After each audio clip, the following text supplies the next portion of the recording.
in warm weather states like Florida, warm pop sucks. Well, I could have told you warm pop sucks. Oh my god, it was disgusting. Well, I hate warm pop.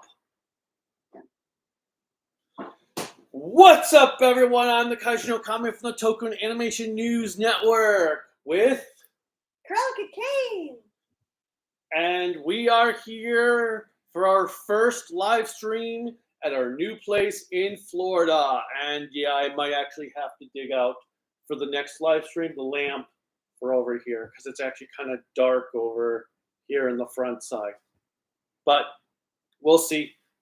This is our first live stream in Florida, and we finally had the chance to catch up on Go-Juger, watching episodes 20 to 25. I figured you'd probably want me to make sure the audio's working too. Oh, yeah. So give me a moment. I'm assuming the audio's working because Mr. Arrowverse said that we made them jump because they were in the middle of something. Oh, okay. If the audio's working, thank you. So yes, we've got Yude. Now I've got Kon Hikido, Mr. Arrowverse, Anthony Sarkis, the A Games 10, Grant Smith. So welcome all. Hello.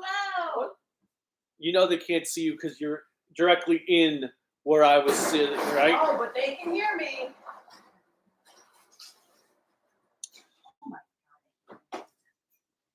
Huh? I'm coming. I'm trying to get some ice. Ice, baby. Okay. Yes, really. I did just do that. But, alright, so let's see what the comments are while you're doing your thing. I finally got the chance to watch the beginning. Hello. Am I being really loud? The A Games 10 says hi.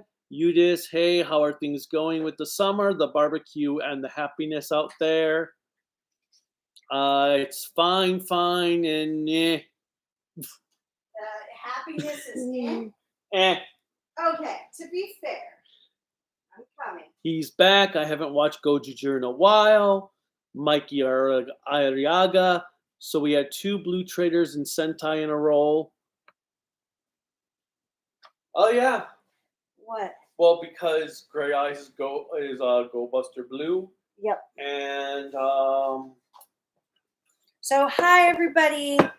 I'm happy we could do this live stream because Kaijin Okami, i.e. Marcus, my loving husband, he's been a little out of sorts these last few weeks. well, we have moved. Well, you've been really out of sorts. So I'm happy that we're doing this because I thought for a while he was going to quit or something. Because you seemed like it. And I forgot my phone over there. Grab it. But yeah, he seemed like he's may want to quit. So I'm happy people are showing up and we're hanging out. And we could talk about Gozyuger just because hopefully this can get him out of his funk. We've been busy moving, so I haven't had the chance to do anything. Oh, you've been in a funk. Yeah, because I have an entire room that was destroyed that I needed to reset up. Oh, it's been a terrible funk. And somebody left already. Don't leave us. No, I'm kidding. But no, hi everybody. It's nice to see you all again. And hopefully we'll be able to do this a little bit more frequently. Well, we'll have to catch up on Ultraman, but it'll have to wait till after you're back from your event. And we need to catch up on Kamen Rider Gov, because we haven't done anything since the last live stream for that as well. But we're going to try to be a little creative. However, we may be able to do so via Zoom or anything like that with Silver Quill, where we'll all have to watch the episode separately and then do... Well, I'm confused on what he was asking about, because he's asking something about Discord. I don't know what Discord would have to do with anything for... I can always do my Zoom recording and download it, and you can edit it. Because it downloads, the recording comes in the MP4. That it wouldn't be the same. But anyway, And then, let's see. But yes, here's just a little bit of the apartment. Yeah, as you take out the table. Whoops, and I've got to plug that back in because we don't have enough battery life. Oh, watch party. Yes. Thank you, CA Games. That's what it was, a watch party. Oh, I'm taking out my necklace. And then that shelf, well...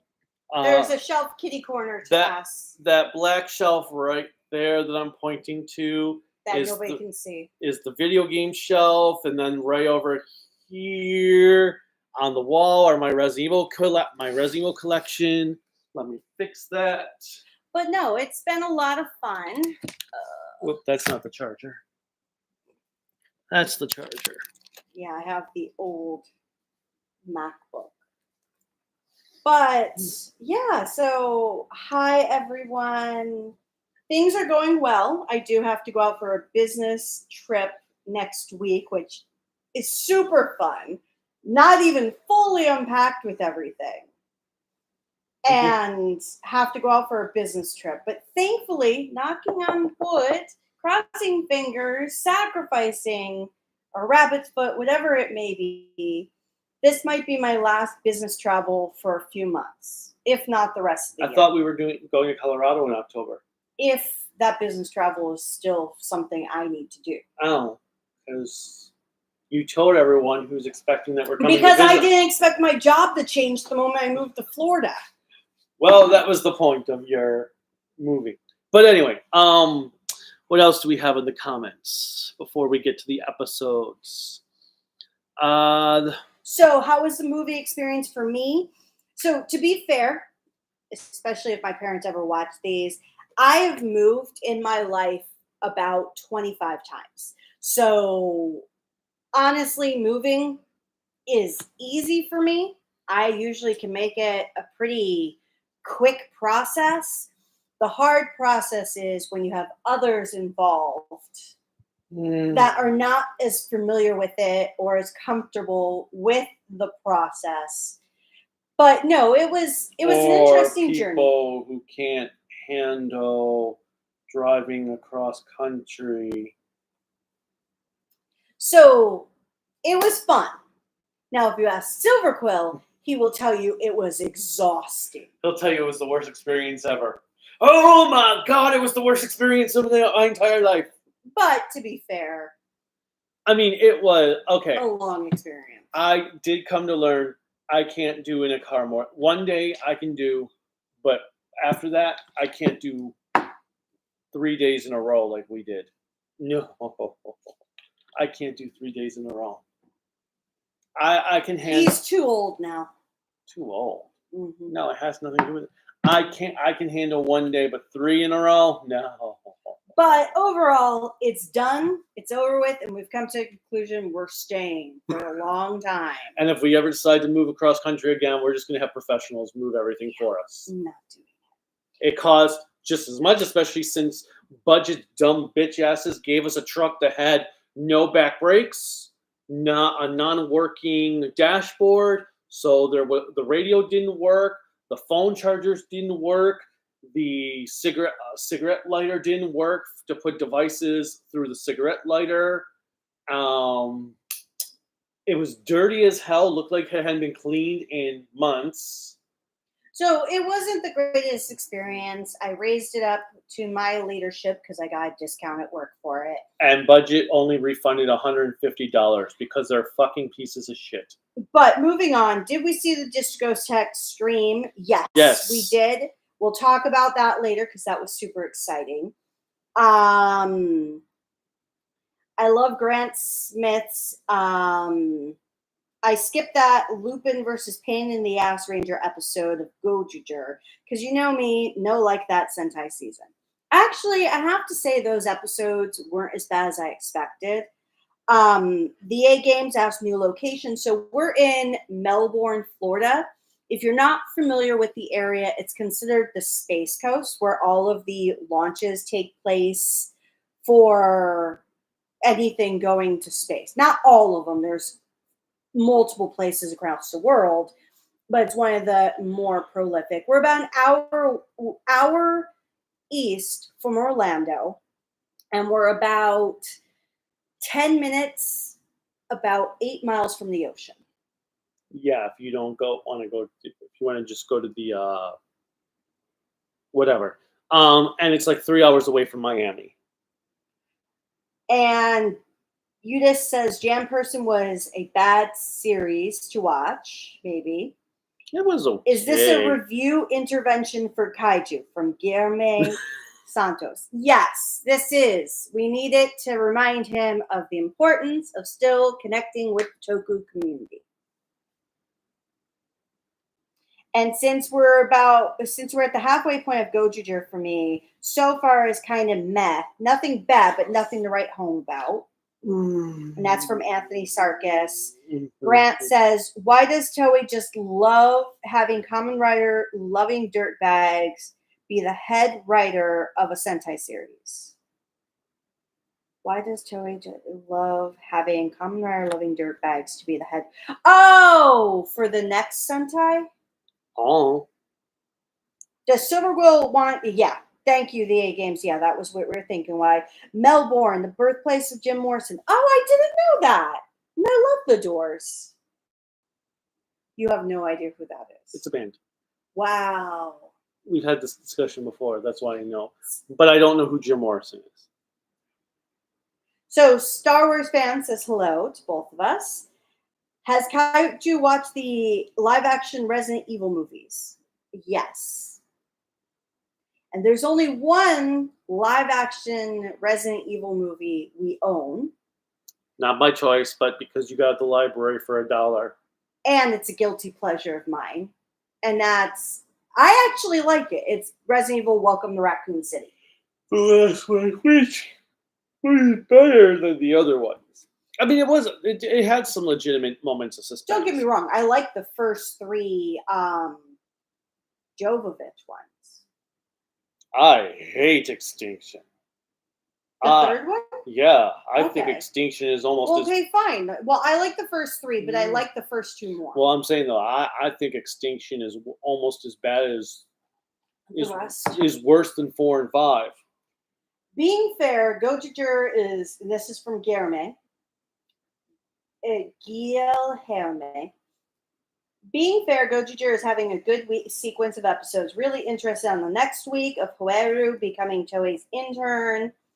Seems to be giving us some of the backstage. I actually do enjoy that aspect of it because I'm trying to remember what other series we watched that was Ultraman, that the one Ultra went and worked with Subaraya. Well, there was Tiga. Maybe that was it. The one where there's Tiga, and then there was an episode of Max or Mabius, was it? Where it was an actual writer, and they asked him, Deus Ex Machina, and the guy was like, wait, you're a writer? You don't know what that means? Now I can't think of which series that was. And you said hi to Day9, right? No, they weren't on at the time. Oh, okay. Sorry. Hi, Day9. Day9. And then I do ask Cruellica, same question to Kaiju, is which show and movie about dream and nightmare, but if only do you see after every... But if only after every episode to get Zetsu watch. Well, we would watch the Deals with Dreams after Zets. Probably the Twilight Zone episode for me. Oh, it'd be anything Nightmare on Elm Street. Especially with that new 4K set coming out. I'm so excited! Mr. Arrowverse, I'm glad to get news today with the sneak peek of Season 2 of the live-action One Piece, but not only the live-action One Piece got renewed for Season 3. I am excited. I haven't watched the trailer for Season 3 or Season 2 as of yet. It's my plan to watch it because I thought Season 1 was incredible for how they did all the characterizations and how they changed up the story a little bit to help it flow. So I'm super, super excited. And I like all of the actors for everyone we have met for the Straw Hat Crew. Except at the rate they're releasing seasons, the 2-year time jump will have to be a 10-year time jump. Oh, hush you. So Grant Smith says, I know moving sucks. Did we go to Disneyland or Universal Studios? No. The only thing we did at Universal Studios was back in February when we were visiting here. We did the City Walk. Yeah, we did the City Walk. We haven't done that yet. We've done Cocoa Beach. We took a trip to IKEA in Orlando. Which was actually the most depressing IKEA I've ever been to. We've been to 2 IKEAs. I know, and compared to the other one, it's the most depressing one I've ever been to. Well, that's because it's smaller than the other one. We were at a Brazilian place in Orlando for dinner before Silver Quill and her stepdad left. And then we've gone to a movie at this theater called Premier Theaters. We've seen both Weapons and Fantastic Four. And it's actually kind of cool. Even though this theater is very, very old style on its setup, it's all family owned by people who love movies. And it has that... And tickets are cheap. Antique type feel to it. Tickets are $8, but the concessions is where they get you. Well, the only downside is they don't do reserve seating, which kind of sucks. But that's like, don't you remember the battle of seating that you had? Yes, I know. I remember Resident Evil, funny enough, where we got in there. You at first were stuck all the way at the front till I got a guy to let I move over so I could have you sit by me. I remember going to see Scream 1. The first Scream. Me and none of my friends were able to sit together to see the movie. All right. So we've got Blaze Hopper. Welcome. Hello. And Chris also says hi. And I just lost my place. So I do see from Denai, I hear a rumor that the next Sentai after Go-Juer is about Magic Academy. Which will be interesting. I'm wondering if they'll have it ties into Magi Ranger with it. Because it could be about that Magic Academy that the girl from, or not girl, the brother from Ninja was a part of. I'm hoping, though, that they start going back to doing their own series that aren't tied to anything, as I'm kind of tired of that. And Blaze Hopper says, no, it's about jackets.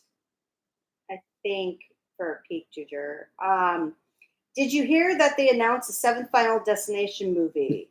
Wait, they did announce another one? Of course they're going to do another one. This 6th one made money. Oh my God. I thought that was just a joke. No, it wasn't the Final Destination. I'm sorry. Okay, this is going to be a cruel deep cut. But Tony Todd, God rest his soul, because he is incredible, has passed away. He was the reason that franchise kept together. I mean, he wasn't in the 3rd movie.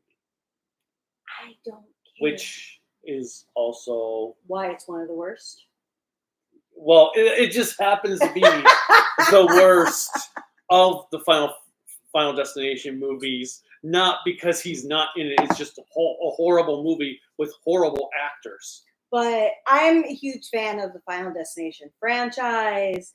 I don't know what it is because I could see accents like that in anything I do naturally. So I don't know why I need to see those movies, but oh God. I agree the 3rd live action movie for the original Resident Evil live action movies, Kaiju. Yes. And then we have that's Chris, you said? Yes. Hey, Kaiju and Kane. Hello. Go-Juer is a whole good episode streak. Go-Juer is pretty good. All right. A lot of these are in Go-Juers right now. So should we get to talk about the episodes? Yeah. So let's stop at right before there's a rumor of the next from Grant Smith. Go-Juer has been peaked. Cherry Fluff Belly has joined us. Yay! Hello. I'm back. What did I miss this time? Actually, nothing. We haven't actually started talking about Go-Juer yet because we've been going through comments and talking about how things have been since the move. Let's see. Well, let's just next season of Sentai's Gold Ranger and Jacket Base. Season 2 of One Piece is going to looks really great. Suits are like Go-Juer's, but had some fire pattern and jackets on them. Do you think Zets will be good or bad or just blah? Well, considering it's being written by Takahashi, my expectations have dropped significantly. Because that dude reuses the same themes over. And the problem is his series are very hit or miss. And he doesn't know how to write an ending for shit without killing off half the cast. Well, okay, 0-1. Okay. As long as you don't take any of the auxiliary movies, because I only count one movie as canon. I don't care what the fucking creator says. There's only one movie, and that's the finale movie. That is it. Real time. Real time. All the other movies don't count. Yeah, screw those. Geats was good. 0-1 was good. Exade. We just said 0-1. 0-1, Geats was good. Sorry. Geats was good, especially better the second time. All right. Anyway, let's see. But yeah, for Zets. Yeah, Zets. Yes. Zets, my expectations are low. But I'll watch it if it's streaming for free, just to support the official streams. Grant hasn't been to IKEA. Go-Juer is better than Geats. It's beating it on its own game. Did you see the film called K-Pop Demon Hunter? Yes, I watched it. I need to make him watch it so we can have a talk about it. Actually, legitimately. Why do people keep asking me about that? Somebody asked me on that on Twitter. Because it has a tokusatsu feel. Because they want Silver Quill and I to do a review it. Because in truth, in watching the movie, it has a tokusatsu-esque feel to it. And it makes sense of why it would be good for you to review it. Haven't seen Weapons yet, been ignoring spoilers for the movie. Yeah, go in as blind as you can, which will be kind of funny because, I avoided mostly spoilers in my quickie review. There's just a few things I couldn't avoid not talking about. Let's see. Thoughts right now on Omega. Chris, we actually have not made it past episode 1 of Omega because it came out right at the time. So at some point we'll have like 8-9 episodes to catch up on at one time. Axel says hi. Axel05. Fluffberry says they just woke up. All right. Next comment is about Fire Candle. So let's get to talking about these episodes. Starting with 20, right? Yep, starting with episode 20. Serious about Gyaru, Oto changed her character. Well, that's not the title that overtime. I know. But, all right. So this actually kicks off the first of a 4-part arc. Yeah, Gyaru. So I've got a lot of thoughts on this episode. One, there goes all the belief for everybody that Bouquet was going to turn out to be Oto. Well, they already ruined Fire Candle being Koharu's brother. Then we come to find out that Oto is just back. Like, okay, so sure, no tension or anything there. Then we have a girl in blackface. Okay, it's not blackface. I know what you're saying. Blackface. Okay, so for anyone who is not familiar with Gyaru, because it means gal. So that's really what it is. But this whole thing is they're taking the beach girl aesthetic from California and Florida from the 90s where girls had. Girls seriously thought that made them look pretty? Okay, have you not heard of Tan Mom? No. I've heard of Fake and Bake, and those people look horrifying. That's what that girl was doing. So the whole thing is because back. Was that paint or a tan? That was a tan. It looked like paint. No, it was a tan. That's what I was trying to tell you. So these girls like the whole American aspect of being either obnoxious, having very form-fitting clothes, being provocative, having caked on makeup or heavy tans, and sometimes their hair does not match their tans. That's why if you see like really tan, all I know is that girl looked freakish as hell. Like when you see really tan girls and then they have like platinum blonde hair, this is a whole aesthetic they took. It's been around since like the 70s because it comes across as the, like I said, the Americanized chickadees from California and Florida, basically the coastal beach cities, and they're trying to emulate them in Japan. So it's this whole counterculture of what girls do on top of having separate for Gothic Lolita or Lolita type dress styles. You now have this. So the one girl was heavy fake and bake tan with blonde, like dirty blondish hair. The other girl, I don't know. All I know is she looked like a freaking freak. Oh, I've seen a lot of animes actually pick on those types of girls, which is kind of mean because it's like it's their thing. But if they look like freakish monsters. Oh, okay. Anyway. So the whole thing is apparently it went out of favor from, I was reading up on it after we watched the episodes. Gyaru has fallen out of favor for decades because in Japan, as it's in their mindset, very inappropriate. Because as you probably see, a lot of Japanese girls do not dress like Americans where they show all of their assets. So it's now coming back into popularity. So apparently that's why Go-Juger thought, maybe I actually think it's because Inoue Jr. wanted to be a Gyaru, but since she couldn't, she decided to do a 4-part series on it so she could talk about it a little bit more. Whatever. But kidding aside. So Oto turns out to be Shinken Red, which I did like the concept of the Shinken Red we first see is a female. Mm-hmm. Harkening back to Shinkenger. But then we've got the monster turns 2 of the Rangers into girls. Well, no, cross-dressing. And then the other 2 just do it just for the sake of doing it. So they can win against the gal. It wasn't. I was expecting it to be Lupin degrading on that aspect, but it wasn't that bad. Well, okay.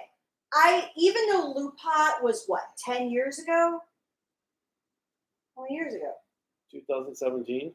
Oh, I thought it was so almost 10 years ago. Holy shit. Oh, right? I don't want to. 17. Yeah, because 18 was Real Soldier, 19. Kira Major. No, 18. Because 19 was Real Soldier, 20 was Kira Major. Oh yeah, for COVID. So 7 years ago, but still, gender bending sometimes comes a long way, even in a short span of time. I will say the only person who looked good gender bent in the episode was Hoeru. Because I don't know what it is, but his facial features work really well for gender bending. Oh my god, Ryuji. Ryuji. He just I don't even know. But okay. Actually, the worst though was not the character that was gender bent. It was funny at the same time. Was Sumino when she shows up in this outfit and she's like, "I'm totally happy," but her face is so deadpan. All I'm thinking of is Mo from Simpsons. Yeah, I'm happy. La da da la da da la da da. Well, no. I go one of two ways with this. I go either the character's supposed to be aggravated, or in real life, the actress is like, you've got to be shitting me.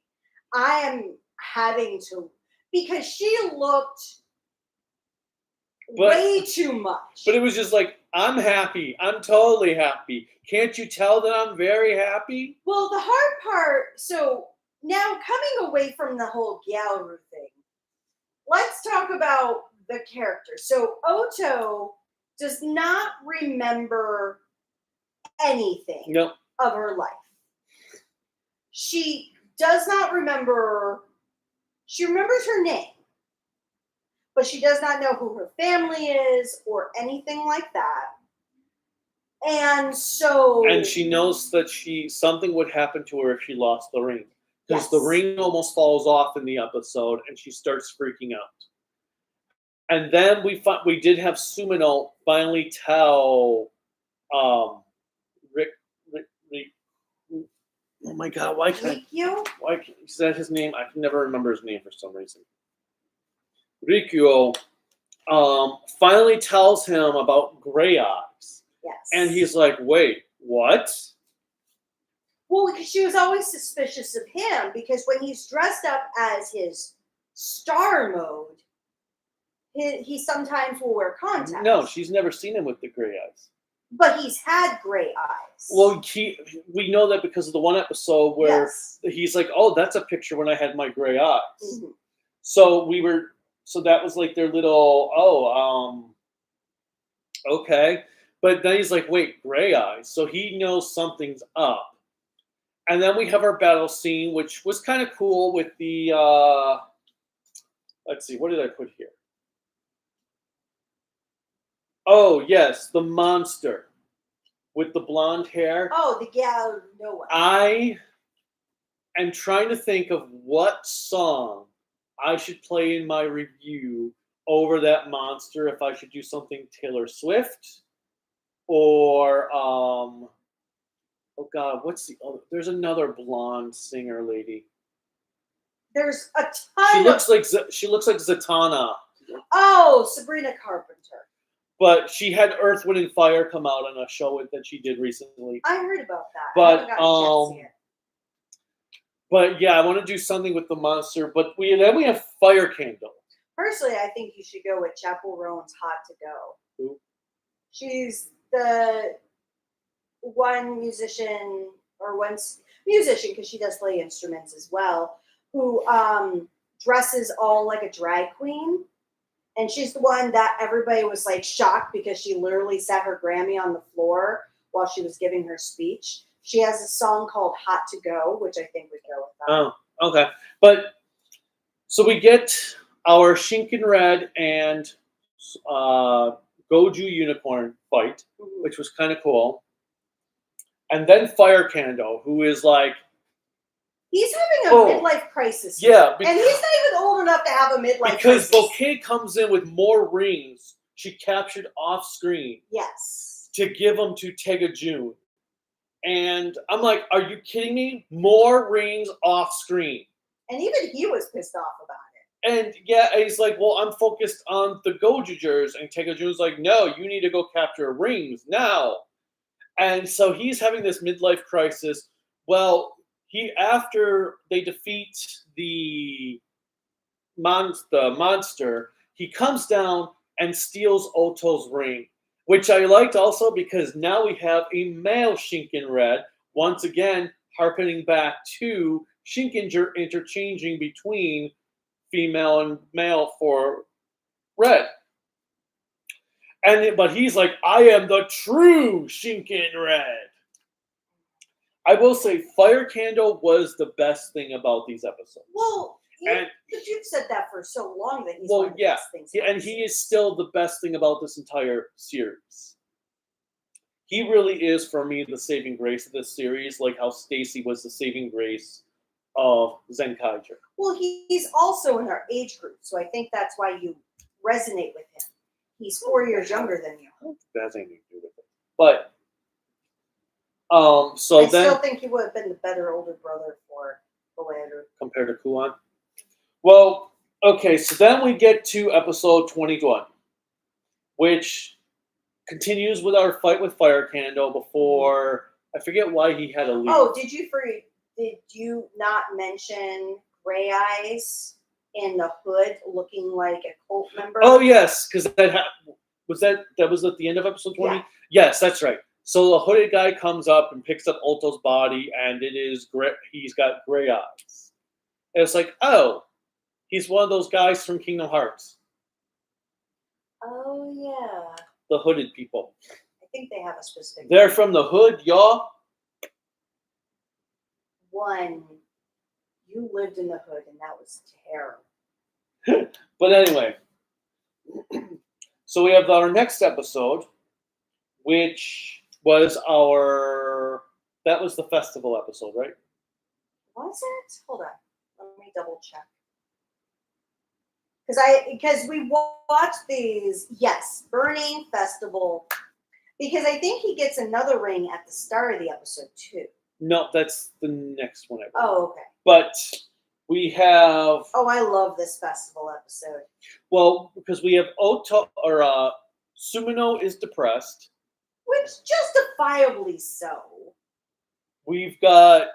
Well, we also have Kinjiro, who hears about the festival and is like, maybe this will help get Sumino out of her funk. Well, because he's thinking of that grandfather perspective. Yes, and we find out Rikyo has a mentor named Ray, who has gray eyes. Who's an absolute dick, by the way, and who's been touched by an angel as well. The work on that man's face. No, he looked the same as Go. No, he had Bluesky. He had much more defined cheekbones than he did any other time I've seen him. His face was tight. That you can only get. Well, he was like that. Whatever series he showed up a few years ago in. Like I said, he's been touched by an angel. Well, either way, so we've got Ray, who is played by Blue Buster's actor. Yeah, complete dick when Rikyu comes up. Yeah, what do you think of my performance? He's like, I only came because it was convenient for me, not because blah, blah, blah, blah, blah, blah, blah. To be fair, that is something you would say. That's not the point. And that was Ryoma Baba, right? Was his name in the series Ryuji? In Go Busters? Yeah. I think so. Oh, yeah, Blue Buster. Okay. Yeah, because if you look at him. All right, and then so the others go to the festival. And the festival has been taken over by a monster, by a no one. That's Festival No One or Matsuri No One. Because this is how he looked like back in the day. Yeah. He does not. He now has more definition in his face. Oh God, yes. Sorry. And for anybody who doesn't know, touched by an angel really is the code for plastic surgery. All right, whatever. So we get Kinjiro is all upset because the festival's been ruined by this monster who is cooking food that's become an addiction for the people. The other, which is both sweet and salty because you have kind of like, God, I'm terrible with the noodle dishes. Not udon. Soba with cakes on the side, which is an interesting combo. But then they start doing these like little festival things where they're trying to win, and what's his name? Go-Juer, who I have to say, Kumada. Go-Juer has been utterly pointless this entire show. He's only been on for like a few episodes.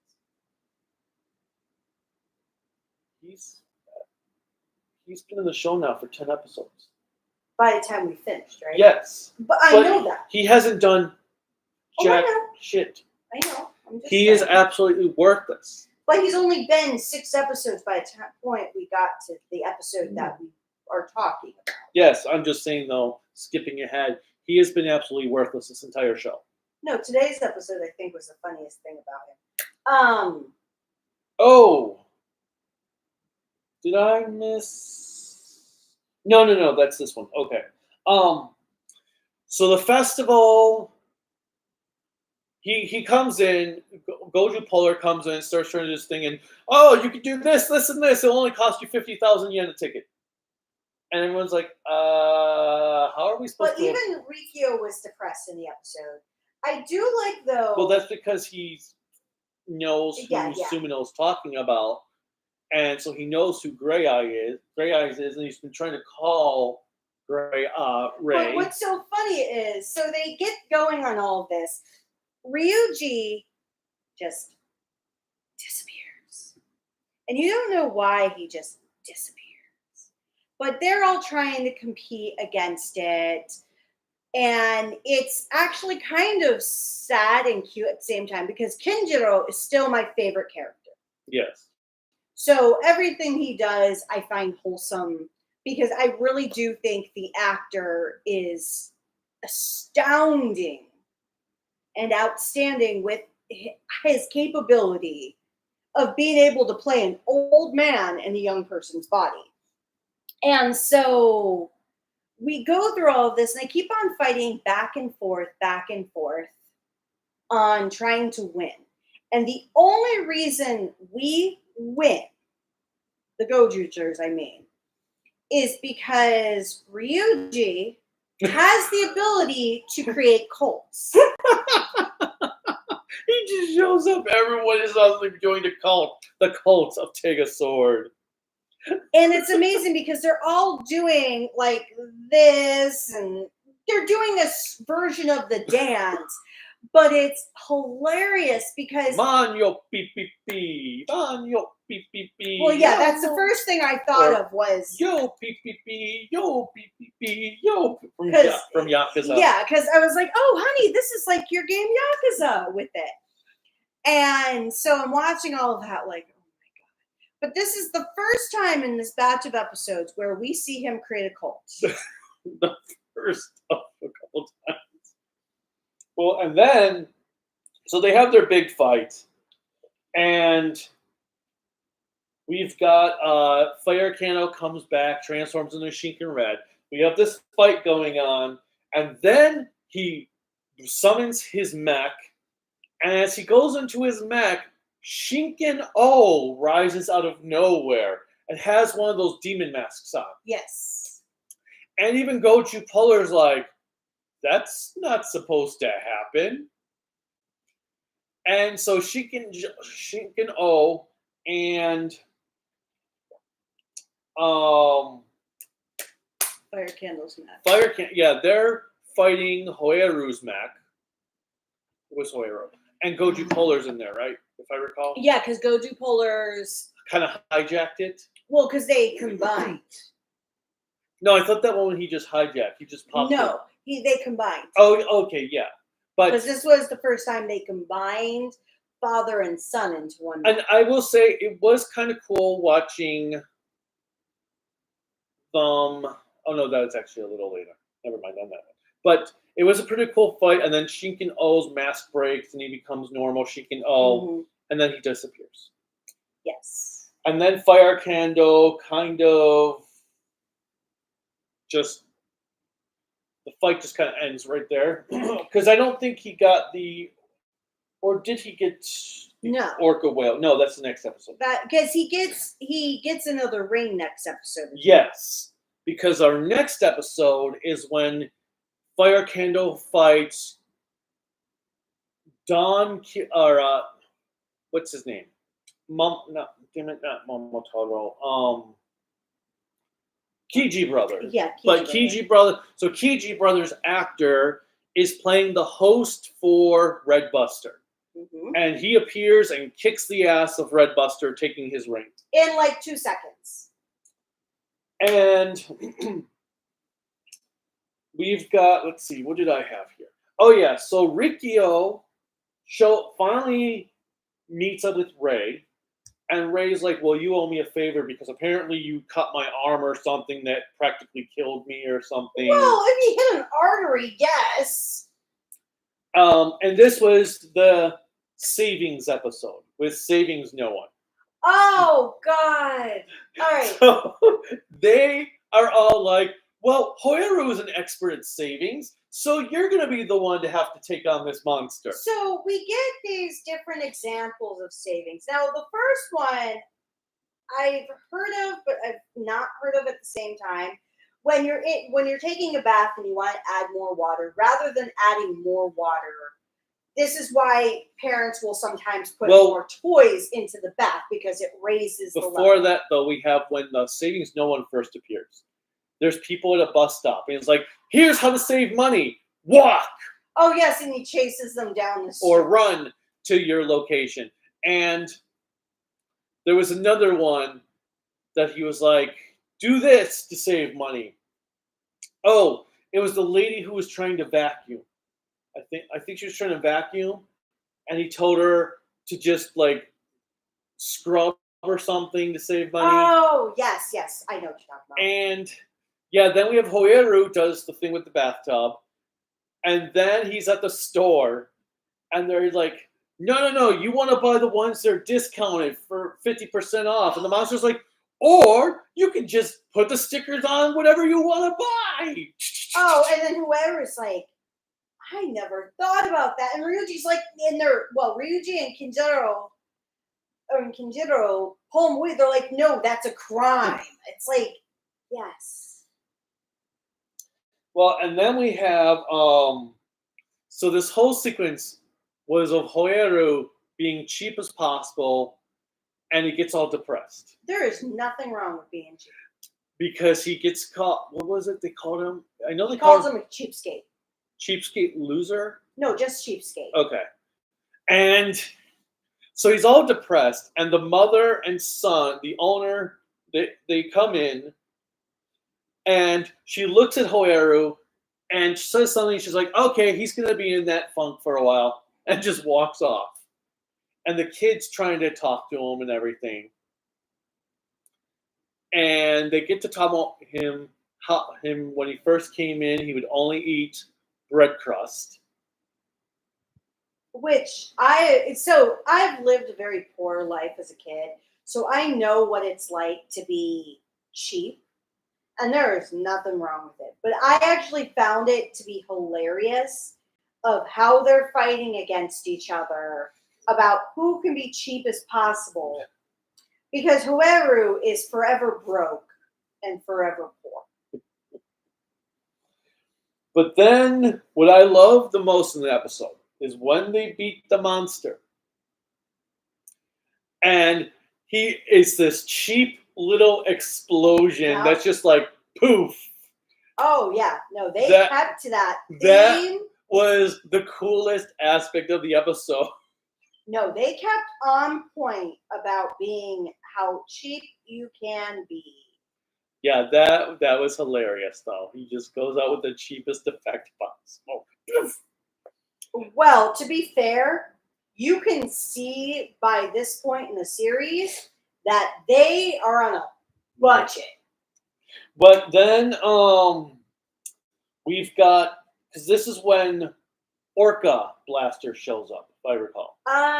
Because it gives Fire Candle gets the true gets the upgrade form of Shinken Red, the powered up form. No, he gets it last episode.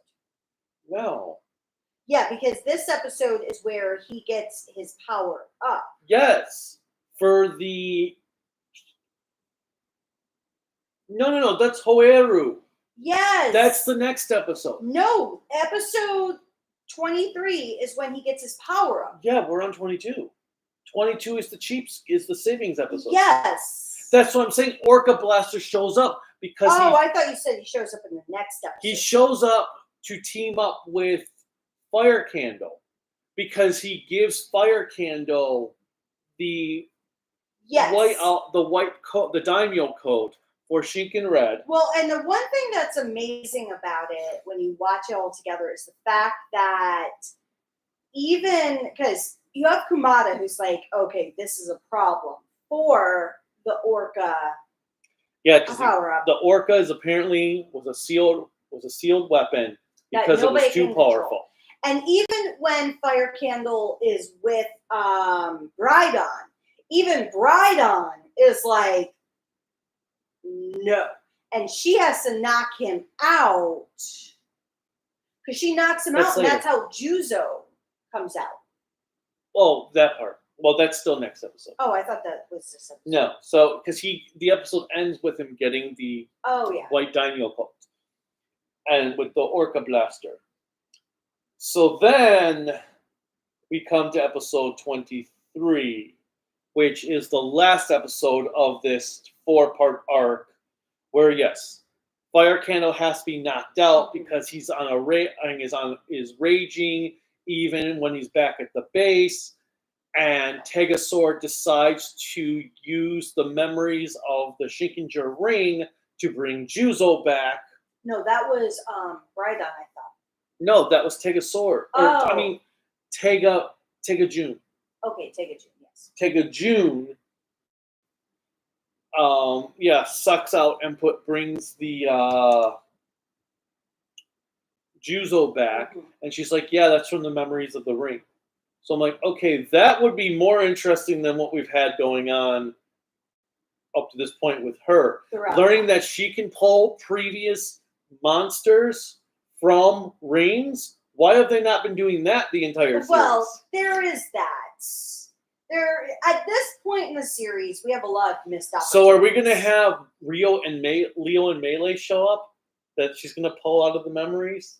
Why not? But they'll be in costume form because by hell, they'll never hire those actors, apparently. But then we have, so we've got Kumade giving the origin of Orca Blaster and how it's too powerful for anyone to control. Blah, blah, blah. Like, okay, this is a task for the Red Ranger.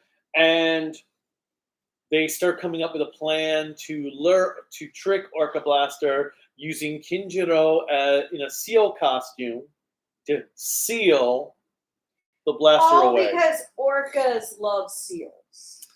And also at this time, because also in the last episodes when Rikio showed up and started shooting at the Go-Juers. We don't know why, he just does. And then it turns out because Rei is manipulating him. To say, I need the Shinkenger ring back. Yeah, or something of that caliber. And then, so he ends up joining with Hoeru and Komade, and he still hasn't they don't know why he was attacking, but this is when we get the Orca Blaster ends up joining with Hoeru. Because Hoeru is just nuts enough to be able to fight with it on an even keel. And it gives him a power-up. Which I actually do like that power-up of the costume. It's cool. Not my favorite power-up, but I do like the design overall. I like the spiky goldness to it. But the one bad point I have in this episode, after he does his upgrade, he goes to attack Juzo. And Juzo suddenly shifts into this really bad PlayStation-like graphic CGI model of Juzo. I don't know why he suddenly goes CGI, but he does so Hoeru can do the special attack with Orca to blow him up. Was it better than Zenkaiger? I thought it was on the same levels as Zenkaiger. But it was bad. That scene. Oh no, it was that terrible. Juzo. I was just like, what just happened? And we get a new mech because Orca can now combine with Tegasword. And the other thing we didn't mention that I found interesting though, when they pull people out of the no ones, they now teleport them into their chest circle to get them away from the battle. I don't remember that being done in the previous I swear it episodes. was, but I could have just been. Well, it has been a while since we did watch Go-Juer. But that I thought was pretty clever. That's why I don't consciously think that it was done before, because I probably would have brought it up back months ago. That I thought that was cool, using the emblem on their chest to teleport people away. And it could be that they thought of it recently because when they learned that the no ones teleport through circles, maybe it's something that they're like, oh, we can teleport people through our circles. But I did like that aspect. I did like this entire arc with Fire Candle. Well, I thought even if it wasn't like heavy in the character development, it did give us more about him, because I feel like Fire Candle and Bouquet have been on the sidelines. And the one thing it did tell us the relationship between the two of them, that Bouquet really cares about Fire Candle. Oh, speaking of which, now that a Bouquet as well, before we get to the part where she gets to punch Fire Candle. But when earlier in the episode, I forget which episode it is, when she's got the little shrine of Rikio. Yeah, and praying to him for Fire Candle's sanity. Oh. But then we have, so Fire Candle has lost his Shinken ring. He's back to normal. He's like, well, even I couldn't handle it that well. But I hit you earlier, so you need to hit me. So how about you just like hit me like just a little bit right here? And she's like, boom, right in the stomach. And he goes, and falls over. That was kind of funny. Then we go into our 3-parter. 2. The Loop Pod is a 2-parter. That was over 3 episodes. No, 24 and 25. What did we watch today? 25. Oh, I somehow felt like we watched 3 episodes. No, but I was thinking we'd go through more comments before we get to those 2 episodes. Okay. Because I have thoughts. Okay. So let me look at where you finished up. Let's see. Last comment was Axel so bad. So is bad to consider Fire Candle in the best universe warrior, which yes, I do agree with. So the next one is the A games.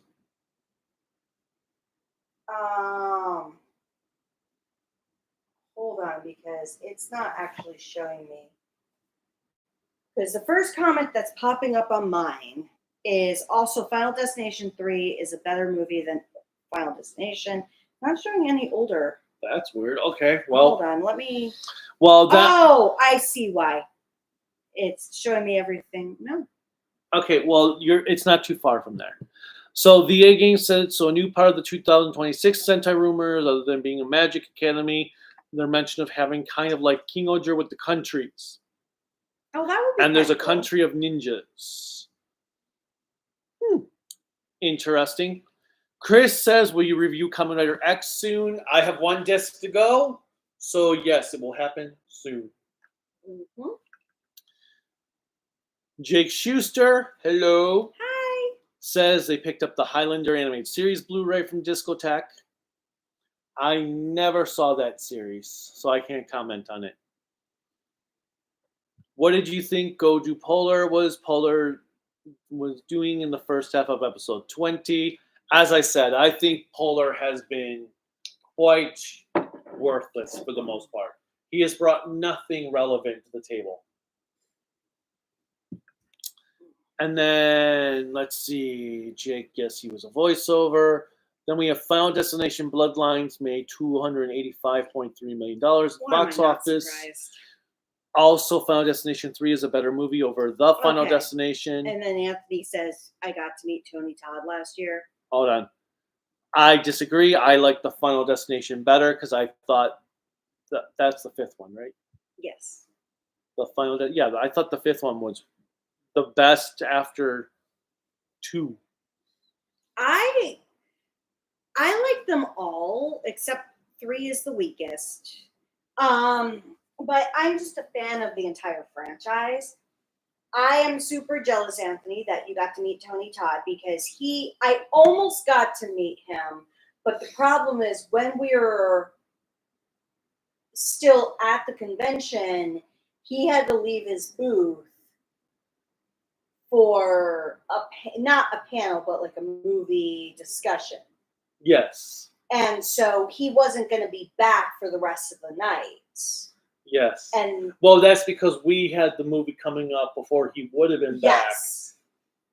And so I completely missed him, which I'm still depressed about because he is by far one of my favorite horror movie actors because he may not agree with me, but almost every movie I've seen him in that has him as an actor in it for horror and just about anything, he's been incredible in. I'm the same way with Keith David. But Tony Todd is creme de la creme for me, right up there with Robert Englund. What are you guys for Sentai Rider Ultra series? Like favorites? Oh, favorite. Well, Sentai for me is always Hurricaneger. It's always been Hurricaneger. I know you don't understand it by any means sometimes, but it is. Rider series, it would be 01 as long as I forget about. No, I'm kidding. I still like 01, even not, but that's a hard one. I'm not going to go with Blade. I will probably end up having to go with Ryuki because it was my first that I saw. And I still love the characterizations. And I love the fact that the main character is not the last hero standing. I feel like that did something that nobody else did again, where your main character for a Rider series, especially when you're doing it like a Highlander-esque series, is not the winner of the game. And then Ultra series, probably have to say Tiga. And favorite Reiwa Ultra? Favorite Reiwa Ultra suit? Well, if I have to say suit, I would say I actually like Rube, if Rube's considered Reiwa. No, it's the last. Rube is the last Heisei series. Oh, okay. So, Taiga, Zet, Trigger, Decker, Blazer, Arc, and Omega. Mine is Blazer for favorite suit. I was going to say it'll probably have to be Blazer then, just because in that or Zet. Because I did like Zet's suit as well. Now, if I have to go favorite suits, it'll probably be still Hurricaneger because I love the design of their suits. Then Dawn Brothers, excluding the CGI. Well, I think he just meant for okay. Mine are obviously Die Ranger, 7 for Ultraman, Blade for Kamen Rider, and then favorite Reiwa Ultra suit is Blazer, which is also my favorite Reiwa Ultra series. So Jake Schuster says Stephen King of Toku. Is that supposed to be the? Oh, if you could. Okay, you may not be thinking it like this, but I actually can get on this wavelength. So the philosophy has always been, if Stephen King directs his own movies, 9 times out of 10, they're terrible. But if somebody else directs a Stephen King movie, they're generally good. Because Stephen King can write. He is an incredible author. But think of like The Shining. He has so much he wants to put into it, and it can be good, but not perfect. So if you consider the 01X8, yes, he would be like the Stephen King of Toku, because you're not entirely sure what you're gonna get. Stephen King, right, is like a box of chocolates. That's Forrest Gump. X8 is a lot of fun. Why, Kai, you hated it? I think I hate X8 more than he does. But Blaze Hopper says, I love 01. X8 is good. An outsider. Geet shit writer. Bad. And then Chris says, X8 is a lot of fun. Cherry Fluffbelly said, I mentioned that on Twitter. Late response. I don't like. Well, I'm just going to put it this way. If you're going to tell me all of those actors are doctors and they're saving lives, they have no character development. Okay. Oh, okay, Eudice. Great example of explaining Gallagher. Baywatch. I never watched Baywatch. Okay, I give up on you. Okay, hey chat, how do you guys have any ideas of how to adapt Zenkaiger, Dawn Brothers, King Go-Juer, and Gozyuger? How to adapt into Power Rangers. Don't. Blaze Hopper, I was about to make a blackface joke on my video, but I was like, nah, sounds dumb, brain shut up, so I didn't. Blaze Hopper, you would be right. You would be fair if you thought it was blackface like he did. The only reason I knew it wasn't blackface is because I know enough about that subculture to know that's not what they're going for. But I will put it out there. If you are naturally pale, do not unnaturally, like if you go out for tanning, that's different because your body knows your limit. But do not unnaturally, via sprays or fake and bake, tan yourself to a point where you're going to kill yourself. Because the level of skin cancer you get from that shit, nah, not worth it.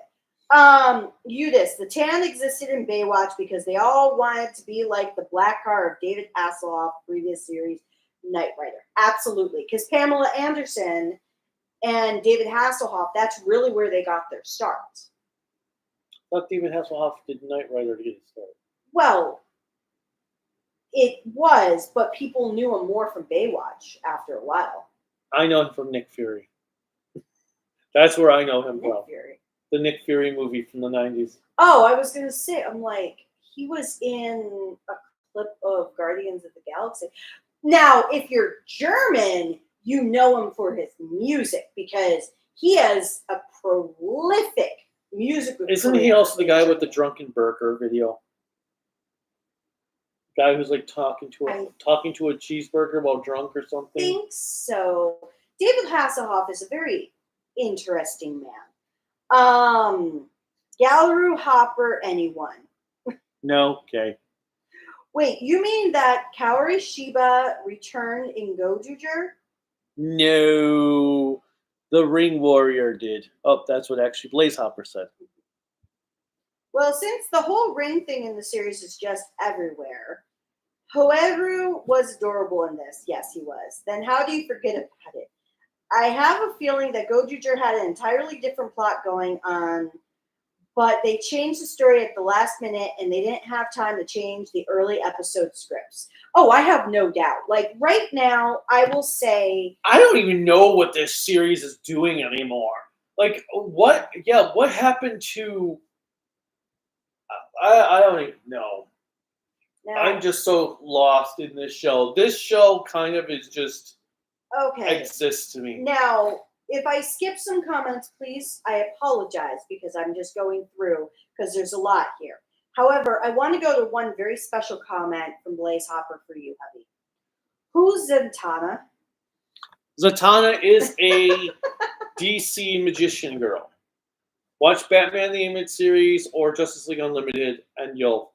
Yeah, she basically, think of, and if you don't want to watch that to get an idea, watch any classic mystery, like magic shows, because women dress like that, where they have like the tuxedo suit type top and like a bikini type bottom with stockings and such. Okay. Because that's how she got her style, because the magician's assistant always dressed like that. Okay.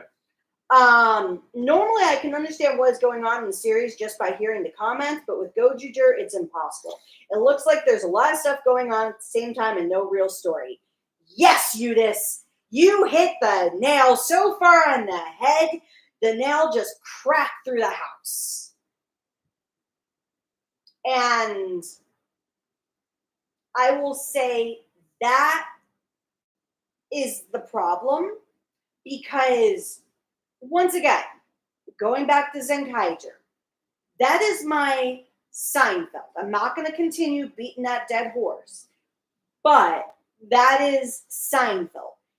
This series might be a show about nothing, so to speak, but I just can't feel like it could be a show about nothing, because it feels like the writer, what's her first name? Akiko. It feels like Akiko has a long-range plan, but nobody else knows what this long-range plan is. So, first point. Here's her beginning. Here's her end. She's telling a story. The girl way. Typically, the girl way. Oh, wow. A story. It's true, but damn. Story would go A to B. That's it. That's the story.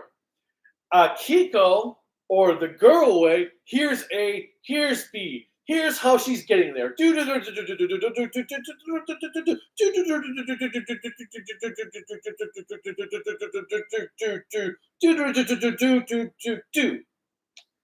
be fair, even though that is incredibly sexist, it is true. Yes, I know. Women, not all women, so I don't want to make it seem like a blind path, but a lot of women, and I am included in this, can tell a story, and I can guarantee you that you will not see what the fucking point of that story is until I have him or somebody else like, just get to the fucking point. Yes, this series has no point right now. And Blaze Hopper is like, he's LOL. You know what funny is? Go-Juer is complicated and simple at the same time. You have to witness it for yourself. Words don't describe it.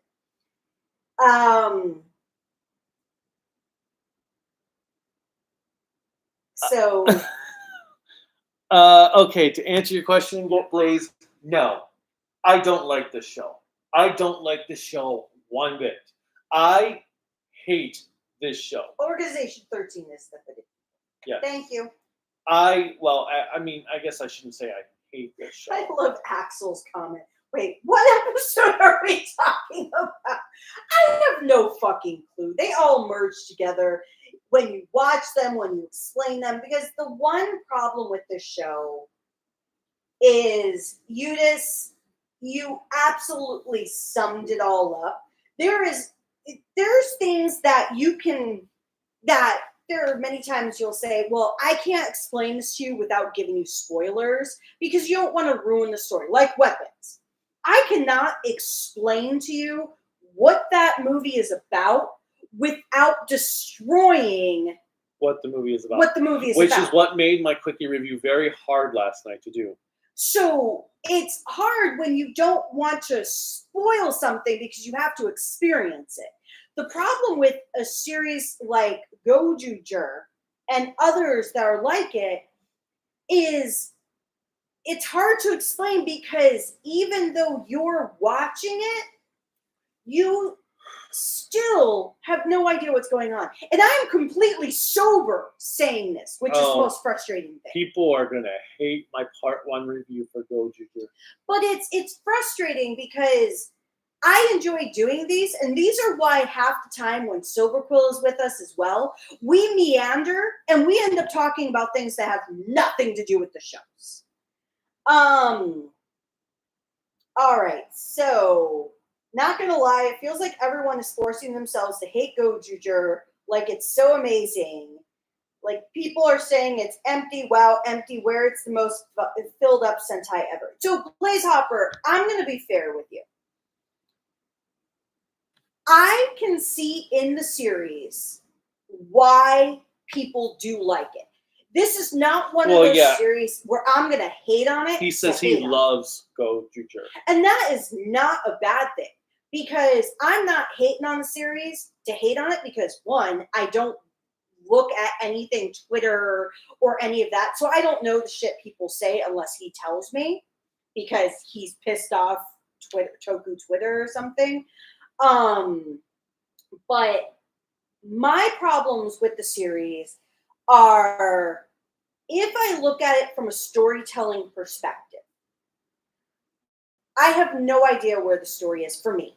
Now, if I take it on a completely episodic thing, if I take this completely episodic and I just pick out episodes, like when we get to 24 and 25, I thought those episodes were ridiculously funny. This 3-parter, well, 4-parter, but the 2 parts, or the one that had the Galleru, I love that because it attracts my humor. So I don't hate the series like he might hate the series. And the thing is, I am not swayed by the world. So if the world tells me, which it has for decades, that Titanic is the best movie ever in existence, they're morons. No, I'm not saying that. Anyone that says Titanic is the greatest movie ever is a moron. But it's to say that's for them. It's not my cup of tea. But if you love the series, never have to justify yourself. And this is for anybody who likes a series that other people don't like. Don't justify your reason for liking it because it's just as valid. Now, are there people jumping on a bandwagon to hate watch this show just because they can? Oh my God, absolutely. You have hate watchers for every fandom out there. And that's the one thing that I dislike, which is one of the reasons why we stopped after the first episode for that one show. Gozyuger. Because all we would have done is hate watch it. Yeah.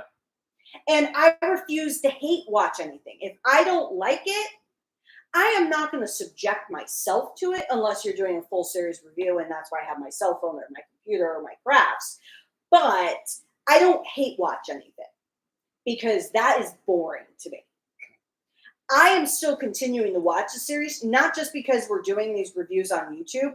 I continue to watch the series because there's enough that I get some entertainment out of it to make it where I am not killing myself. I continue to watch Go-Juer because, I mean, at this point, I have reviewed 48 Sentai series. I kind of, am required to continue at this point. Well, nobody's requiring me to do anything except for you. But, hi, Commoner64. Hello. And does anyone else unconditionally love Go-Juer like That's you? what I was saying. Oh. So I unconditionally love 01, except for the extra movies. That is mine. We all have that series. Once again, that's why I like Shinkenger as my Seinfeld. Yeah, the A games. I've been skipping ahead. Oh. because there's so many comments on this one. Blaze Hopper is at not Blaze Hopper. Commodore 64 is at Fan Expo. What Fan Expo? There's like a million fan expos. Oh, okay. So it could be any. The A Game said, love the fight of the episode where Haru didn't want to use an explosion, resulting in the monster exploding via a small spark. Yes, that is probably one of my favorite sequences out of all of Go-Juger. I'm not hate watching Go-Juger, but I just don't like the show. So I will say for Axel's question, so is Fire Candle the only good character in the series? Yes and no. I personally love Fire Candle because two things. The actor is having fun with this role. And two, I actually like how he's written. And I like how he cares about, so to speak, his minions. The bellmen, so to speak. Like when you had the murder mystery episode, which is by far my favorite because I love true crime, and you have him mourning the death of this, in our opinion, random grunt, and then he has a name. He has this whole thing. He was 3 days away from retirement. He was going to spend his life with his grandkids. And then after the episode is at its conclusion and everybody's resurrected, he jumps into the grunt's arms and like, let's go drinking. And I'm like, that is a character that brings you back. Bouquet, being this hyper obsessive fangirl, is absolutely hilarious. And I do like the Rangers as well. Kinjiro is my favorite because there were many times when I was a teenager that I felt like a really old person. And the joke that I always share with people because of my yes, that's right. Is I make the joke that I'm a dirty old man in a woman's body. Okay, we forgot about talking about Rikio, because he has this whole thing that I don't know how to make it up to everyone that because I fired at them. So they make the excuse it was all the plot to get Orca Blaster. God, yes. And Kinjiro's like, well, then what was the point of me dressing up as a seal? Because it was a door. Especially when Sumino put the bow on the costume. Oh, yeah, because... Well, Orca Blaster's a male, so he's not going to want male seals. How do you know? Do you know the gender proclivities of... A gun? Yeah. So is Goody Bird just gone now? Who's Goody Bird? The son, I thought. The mech, yes. Yeah. No, I'm just... Oh, I thought you really didn't know who he was. No, I don't think he's gone. I think they are just adapting. Where is Goody Bird? He hasn't... Also, Goju Lion stabs at the team in the back for a bit in order to try and help Oto. But, that was bringing up my point. I was about to say, Goody Byrne has disappeared like Sumino's plot point with Oto disappeared for 15 episodes. So Goody Byrne will probably appear in another 10 episodes. So, Axel, your question on since we're at the halfway point, what are your thoughts? I'm going to let him talk about that in his mid-series review because that would be better. Just take this as an example of what his thoughts are. Okay, let me put it this way. God. She's going to be like, what? I hate the opening theme song. Seriously? I do not like the opening. So, why haven't you said this every single time I play the opening theme song? Because myself and Silverquill love the theme song, so when we were driving, we played that, we played God's theme song. I hate the opening theme song. I think it is one of the worst opening theme songs in Sentai history. No, okay. No. Yes. No. We are at an impasse right now. That's what I'm saying. Because that theme song is, what do the kids say today? Fire? I've been waiting song. I've been waiting all week. Why have you not said this to me? I hate that theme song. I don't know why. I hate listening to it. I hate hearing it. I hate hearing, we're number one, we're number one. It is the great. I hate the theme song. Okay, you want to know another series we're an impasse on the theme song Ghost. for? Yes, because I love Ghost's opening theme song. I will listen to that all the time. I don't know what. I just absolutely hate the theme song. Nah. Every time we watch the episodes when we have the theme song played, I just, even when it's the first episode we're watching, I just want to skip the theme song. Oh, hell. I hate this theme song. The fact, I can't,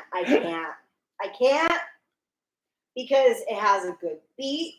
It has a lot of nice ebbs and flows for the chorus, the melody, everything. Doesn't matter. I just hate it. I don't know why I hate it, but I do. Oh, okay. We're not talking. It's not. Let's just go back to the comments. It's not pleasing to my ears.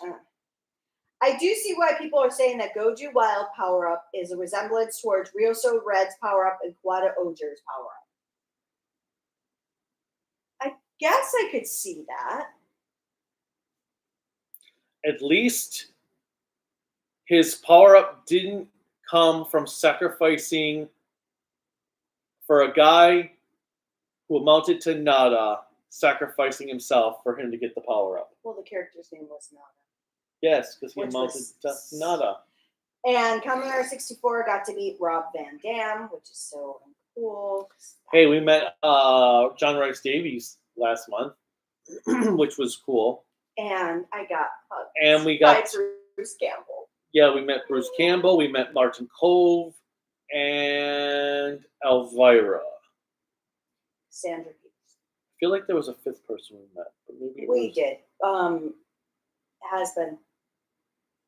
Yeah, her. So is it bad that I see Gozyuger as bad as Megaforce for its anniversary series? So I have not seen Megaforce, so I can't comment. And I like Star Wars fan. And remember, blackface in Japan is acceptable, but bicycle accident, your career is screwed. And Zatanna is a female version of Mandrake? I have no idea. Because I know she's the daughter of Zatan, right? Zatara. A new Digimon anime is coming out in October. Any of you looking forward to it? No, just because I need to watch all the series. I didn't even know there is. So Gintama, let's see. Oh, I'm almost caught up. I do think Go-Juer is better than Shinkenger. I can see that as well. I'm still holding firm because I do like Shinkenger's ridiculousness, but I could see where it could be better than Shinkenger as well. So who do you hate more, blue or white? I like blue. Well, kind of. I think the worst. Well, white right now is my least favorite, followed by Hoyoto.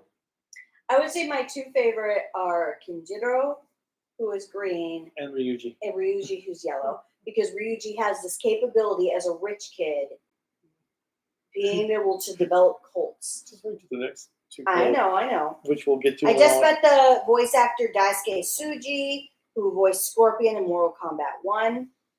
Oh, that's cool. Didn't he just say "get over here"? Isn't that his famous line? Yes. And this is the A Games. Also at the end of episode 23 had the strange empty Sentai ring as well. What do you think that certain ring will turn into? Oh yeah, Ray's ring, because see, I thought it was a ring that is I thought it was a fake ring. No, I was thinking it was Aqua Red. Well, okay. Because Aqua Red is technically the unattached series Red, right? Aqua Red is the one who is the celebratory spirit of Super Sentai. So I was thinking he was Aqua Red. Because it's the second series, right? There was a Red Ranger, but the leader was a White Ranger, right? Someone, Jacka? Yeah. well, technically, technically he's a Red Ranger, but Big One was the second commander because they had their commander who then left, and then Big One came in. Who's the White Ranger? Yes. But he's the leader of the team. When he takes over, yes. Because the commander was an unsuited commander. And Red was still not the leader of the team. Essentially, yeah. Okay. Because I was trying to think of, could it be... I mean, I guess he is kind of the leader of the team, but... But when Big One comes in, he gets ousted. Even though technically Heart Queen has the most screen time of all the cast members, she has the more episodes to herself before Big One comes in. But then Big One has that Hitler episode, which is really weird. The Hitler Starfish? No, that's coming under X. Okay, that's what I was thinking. No, which was the last episode I just watched for X. No, it's an episode where Big One dresses up as Hitler to trick the villains into working for him so they could get their plot or something like that. Yeah, it was a really weird episode. All right, moving on. What was I? So what you're saying is that Go-Juer theme should have been the opening theme instead. For at least several episodes. Well, I think what Axel is asking is, did you like that theme song better than Go-Juer number 1? I only heard it once, so I have no real opinion on it.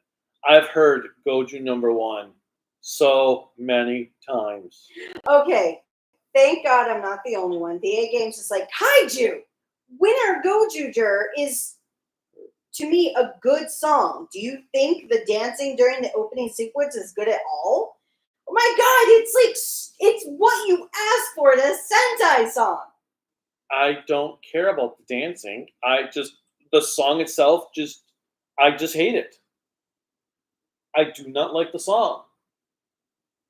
I'm going to find a way for you to like that song because I'm going to play all the other worst Sentai songs. Like, I think the pseudo ending theme should have been the opening theme. I do like that. I like that. The ring, ring, ring, ring, ring, ring, ring. My ring. That, I like that song. I do not like this opening theme. Apparently, Orca is the wolf of the sea, which was... yes, Orca is considered the wolf of the sea. Explained in episode 23. I actually, VA Games, I agree. I didn't actually know they were considered the wolf of the sea until that episode. Which is something I like when you can learn something real world from a show. Yudis says, to me, the best looks for Go-Juer Rangers was Go-Juer Polar. Ixa. Oh, God. Oh, yes, I can see it. Kiva? Yes. I can see the Ixa design in it. And so can we talk about episode 24 now? now that you think of it, I do see Ixa's design. Yes! Okay, let me put this for episode 24. It had a better Lupin Red versus Patren 1 fight from a choreography and camera work standpoint than all of Lupin did in the actual series. Oh, absolutely. Because that fight sequence towards the end of the episode of those two fighting was freaking incredible. I loved that fight sequence. You just didn't want to hear smile. But but that's towards the end of the episode. So yes, we've actually got 2 Ultraman trigger actors in this episode, which kind of triggered me. Well, oh yes, Dave. never mind, yeah. Because we've got Trigger himself playing Smiler. Patren 1, who is the president of the school, or the governing police president. Yes. And the teacher was Dave, who we called Dave in Ultraman Trigger. He's basically the guy who liked fitness and Trigger. But, okay, so this one girl comes to the cafe to talk to Sumino. She's a student, talking about how kids are not coming home. And she did come home after 6 months. Let's just say if I was gone for like 2 days as a teenager and I did not check in, my ass would be beat red. Well, but her parents were also like zombies. Yes, they're just like, duh. So,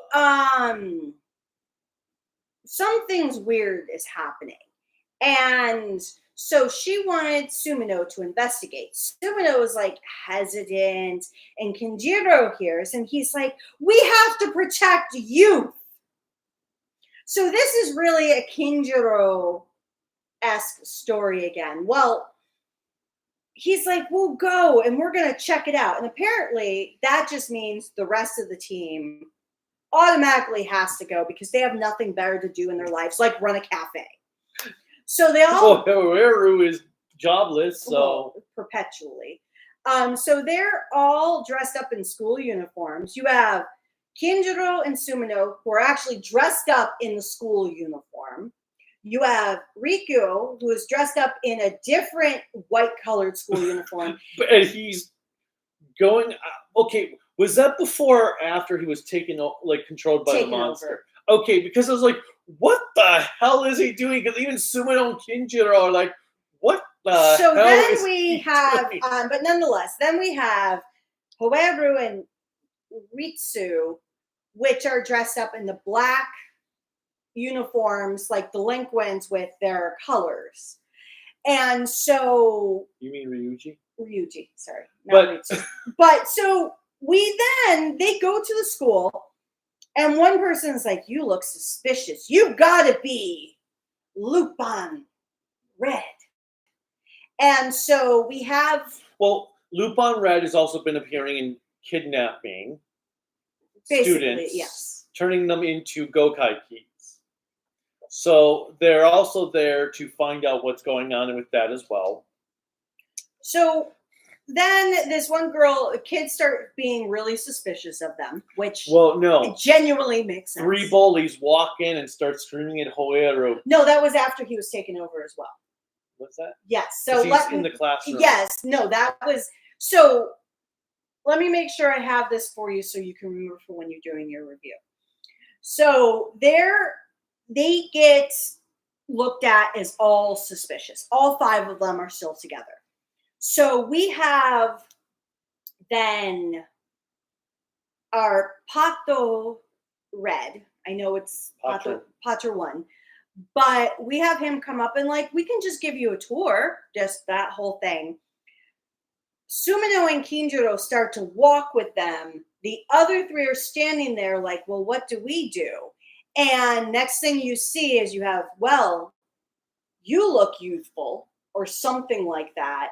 And then the next thing is, while they're touring the school, you first see Rikuo, who's walking around acting all debonair, making everyone in the school have a crush on him.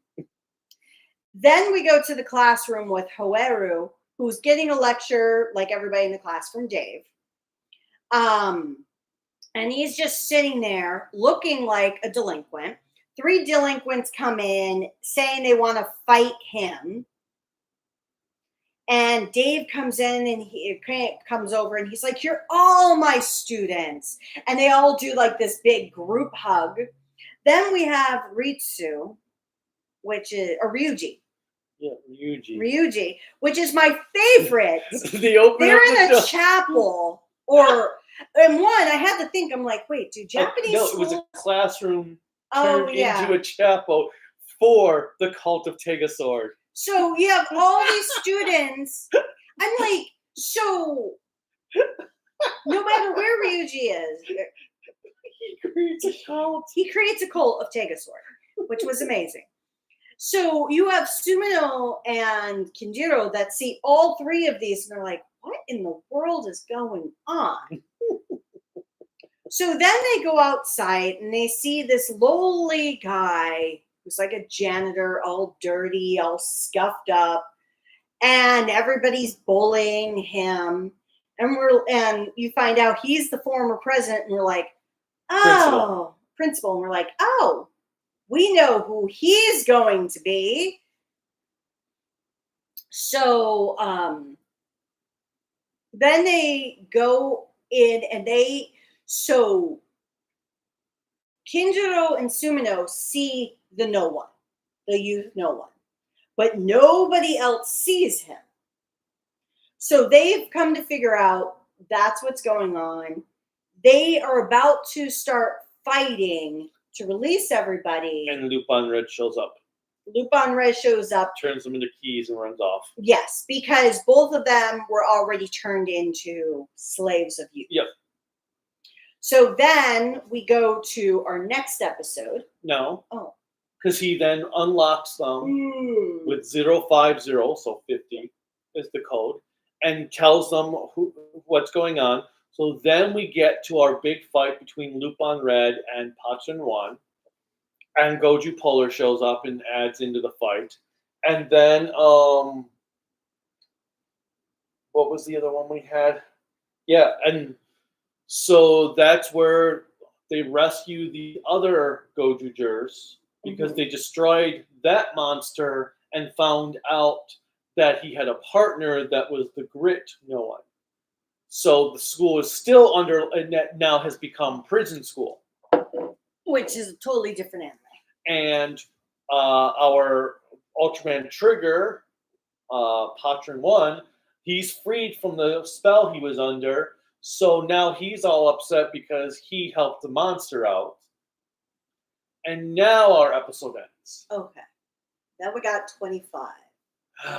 Which 25 is now the Grit no one, where to escape, we have Mr. and Mrs., as well as Kuon, who show up talking to Grit like, you're not supposed to be here, dude. And he's like, well, I'm here. So Kuon is like, does that mean you're a traitor? And he's like, well, I guess so. And so rather than fighting him, he's like, well, I guess I'll have fun here. Releases 3 reds. Boon Red, Hurricane Red, and Tyranno Ranger, yes. And then they do competitions on who has more grit. And who has more grit, where the Go-Juers cannot transform. So the first is tugging a tire. And you're not tugging just a tire, you're tugging the grunts on a tire. And I think the best part of that is Sumino, with her perfect Gen Z mentality, is asking, why are we even doing this? And she just sits down. Because America used to have these presidential fitness classes. You remember that with the rope climbing and all that bullshit. That was gym class. Yeah, but it was part of the presidential thing. Oh, I hated that bullshit with the ropes. And they got rid of it after a while. Because the ropes, the ropes weren't even maintained, so they had splinters all in them. Oh, I know. So I would grab the rope and then I would just jump off like, nope, can't do it. So I failed that part every time, but I didn't care because I was not going to get splinters in my freaking hand just for some stupid ass. No, they wouldn't give you gloves or anything. But so, then the second contest, which you still see Sumino just sitting back. Like, that was the best part, though. When the second contest, she's still in the background, just sitting on the ground. Like, nope, I'll just play on my phone. And then the second contest was Heat. Oh yeah, because of the hurricane. Yeah, because Hurricane Red does a tornado, a fire tornado of heat. And so, and Go-Juer is like, I can't stand heat. And Kinjiro drops out because of his blood pressure. And so, really, it's just Hueru who wins because Ritsu and Ryuji. Why are you saying Ritsu? I don't know. Ryuji and Rikyo. The 3 of them passed. The first one. Oh no, the second one as well. They could stand up to the heat. It's now when you get to Tyranno Ranger and they have to have that strength. It's a test of strength. So they said, oh, Hueru can do this. And then Tyranno Ranger multiplied into 10 different Rangers. And they're like, They really went excessively with that Jew pun. I don't think that's what Jew Ranger was supposed to be about. So then Rikyo and Ryuji, they can't keep on fighting because they get knocked out. So it's Hoeru. And then we have Patra 1 come in because he came to be comfortable being a loser. Which I love Hoeru's response. You taught me how to be a great loser. Wait. How to be a loser with grit. What did I teach you? It's like, I don't know if that's really the answer, but yes, that does make sense. So you have that whole thing. So they're fighting.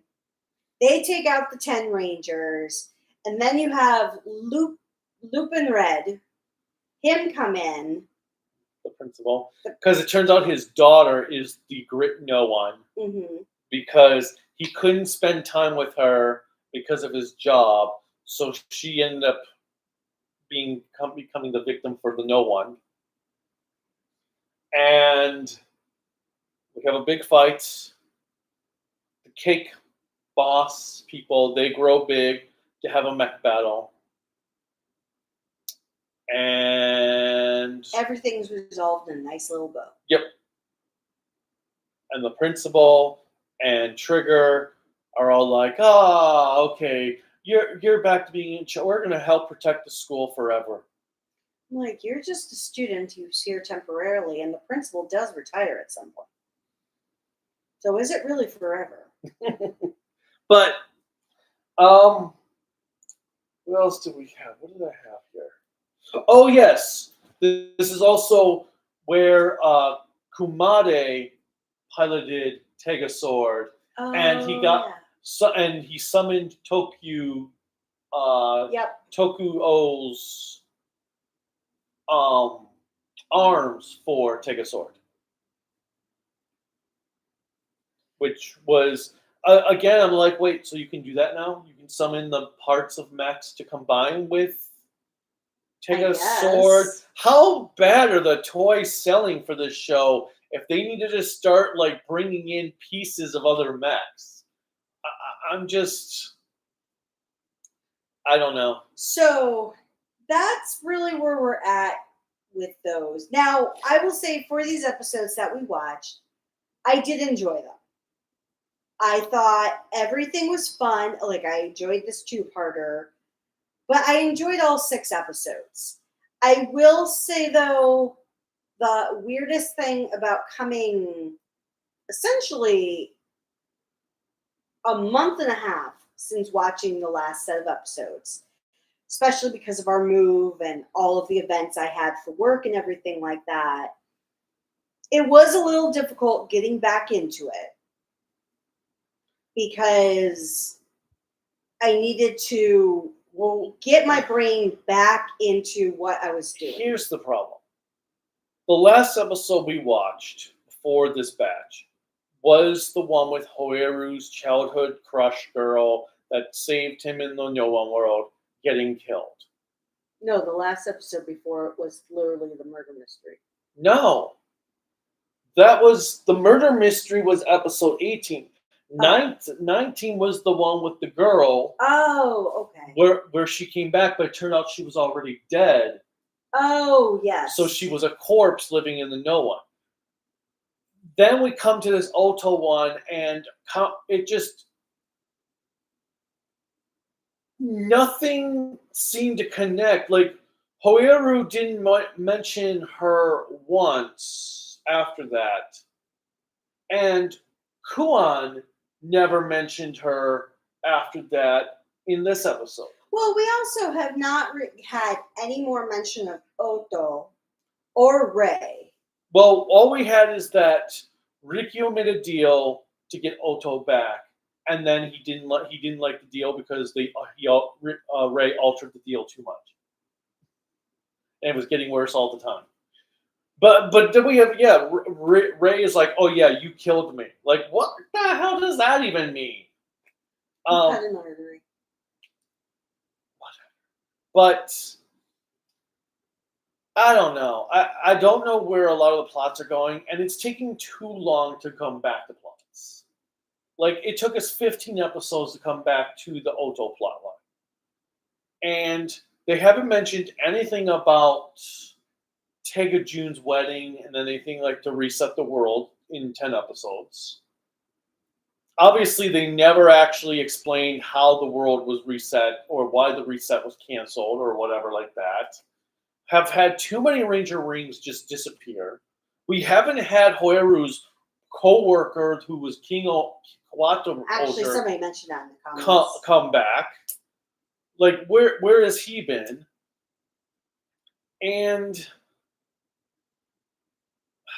I don't know. I just, as we talked about earlier, I don't know where the story is going, because there is a story semblance in there, but it's like forgotten or just working around. Like, oh yeah, we'll get to it right here, and then we'll get to it right here, and then right here. It just, Well, so okay. If we go in comparison to Boomager, yeah, we didn't fully know. Obviously, at this point of Boomager, we didn't have Waldspinder introduced yet, but we still had an idea of where the plot was going, who all the characters were, what all their situations were dealing with. Well, and to be fair, even when you think of Dawn Brothers, we had no idea at this point in the series what was going on.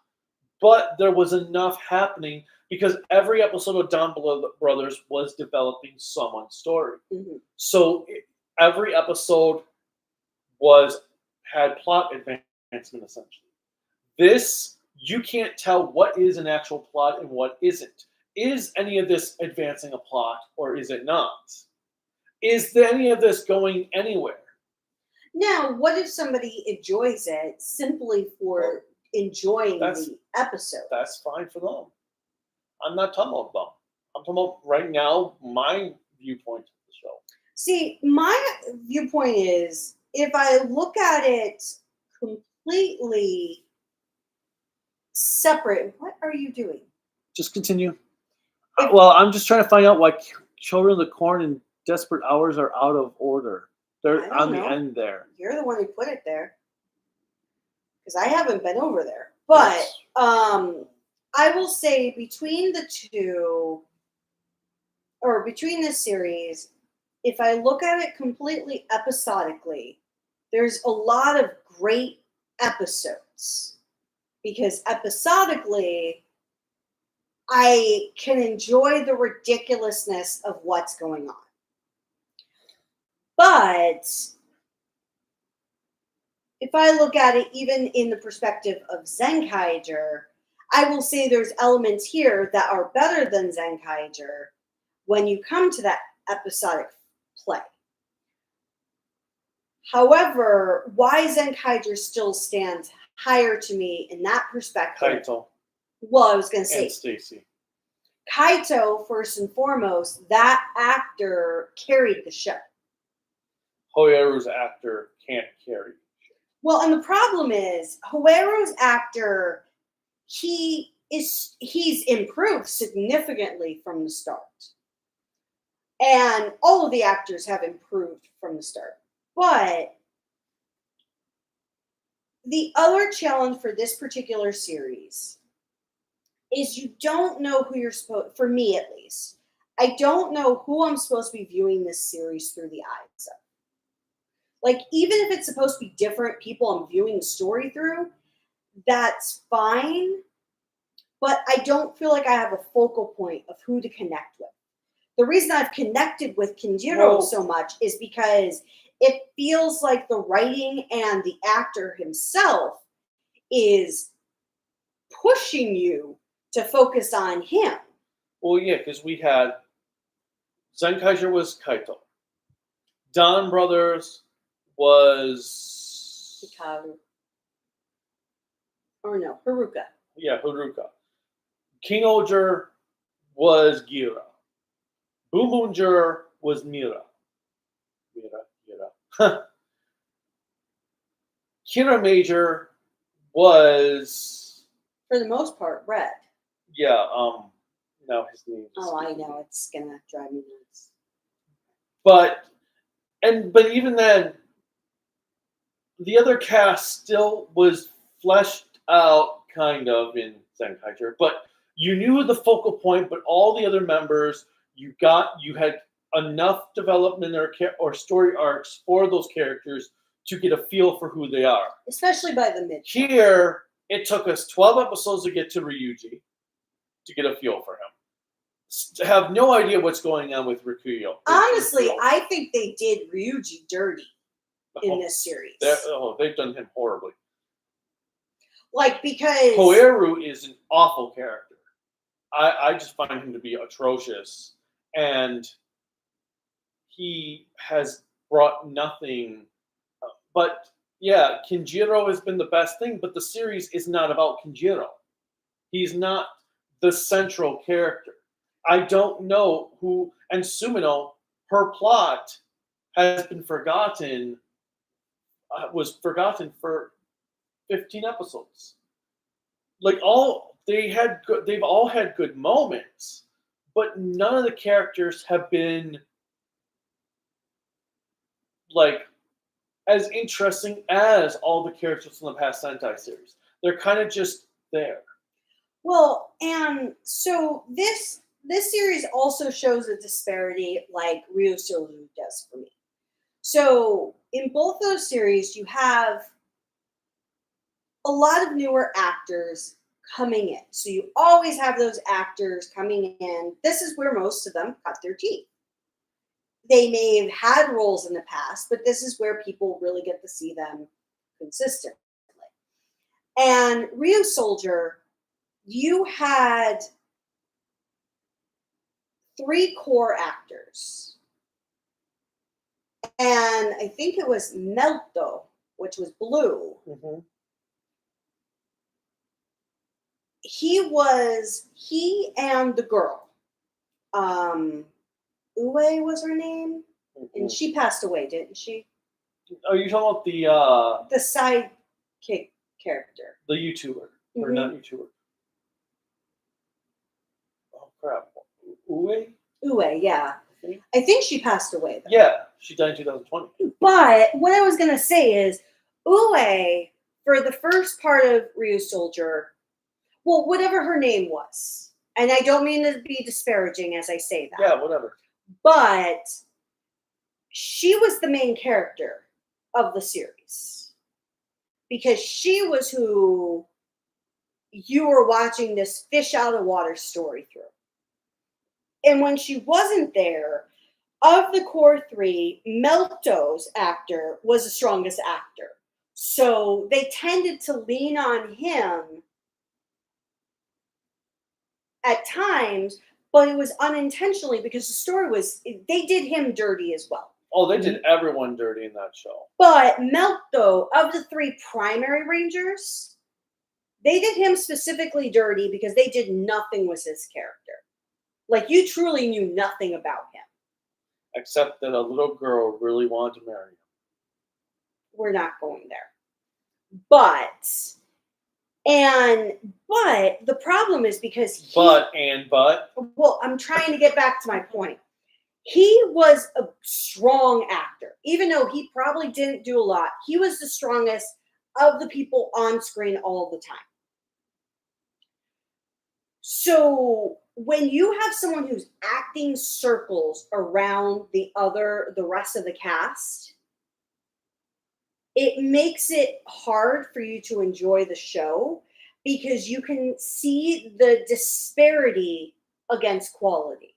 And it's even more so when the writing is bad. When you have poor writing, you can see the disparity of strong actors versus actors who are trying, but they're not there yet. The reason I say that is because even here, of the actors, I'm just going to, because we're at the halfway point, I'm just going to real quick run down them from what we have. Koeru, his actor is very green. I am just going to say that. Very new. Even if this is not his first or second role, he is really new. So his strength to carry the torch over Red is not there. Then we have Rikyo. I can't say they've done him dirty because we have a lot of character development for him. We know he's a pop star. We know he's famous. We know all of that about him. We know he was in a thriving career and everything. Well, no, we also know that he was in a toxic relationship with a guy who insulted him. Well, yes. But we know a lot about him. But because of how they set up his character, his actor is not doing more. He's just doing enough. And that's not a negative. Sometimes good actors know when they just need to do enough, or if they're still relatively new, they're hesitant to do more. Ryuji's actor, when he first comes in, you can tell he's as green as whoever. But what they did dirty about him is it took us how many episodes to actually have anything on him?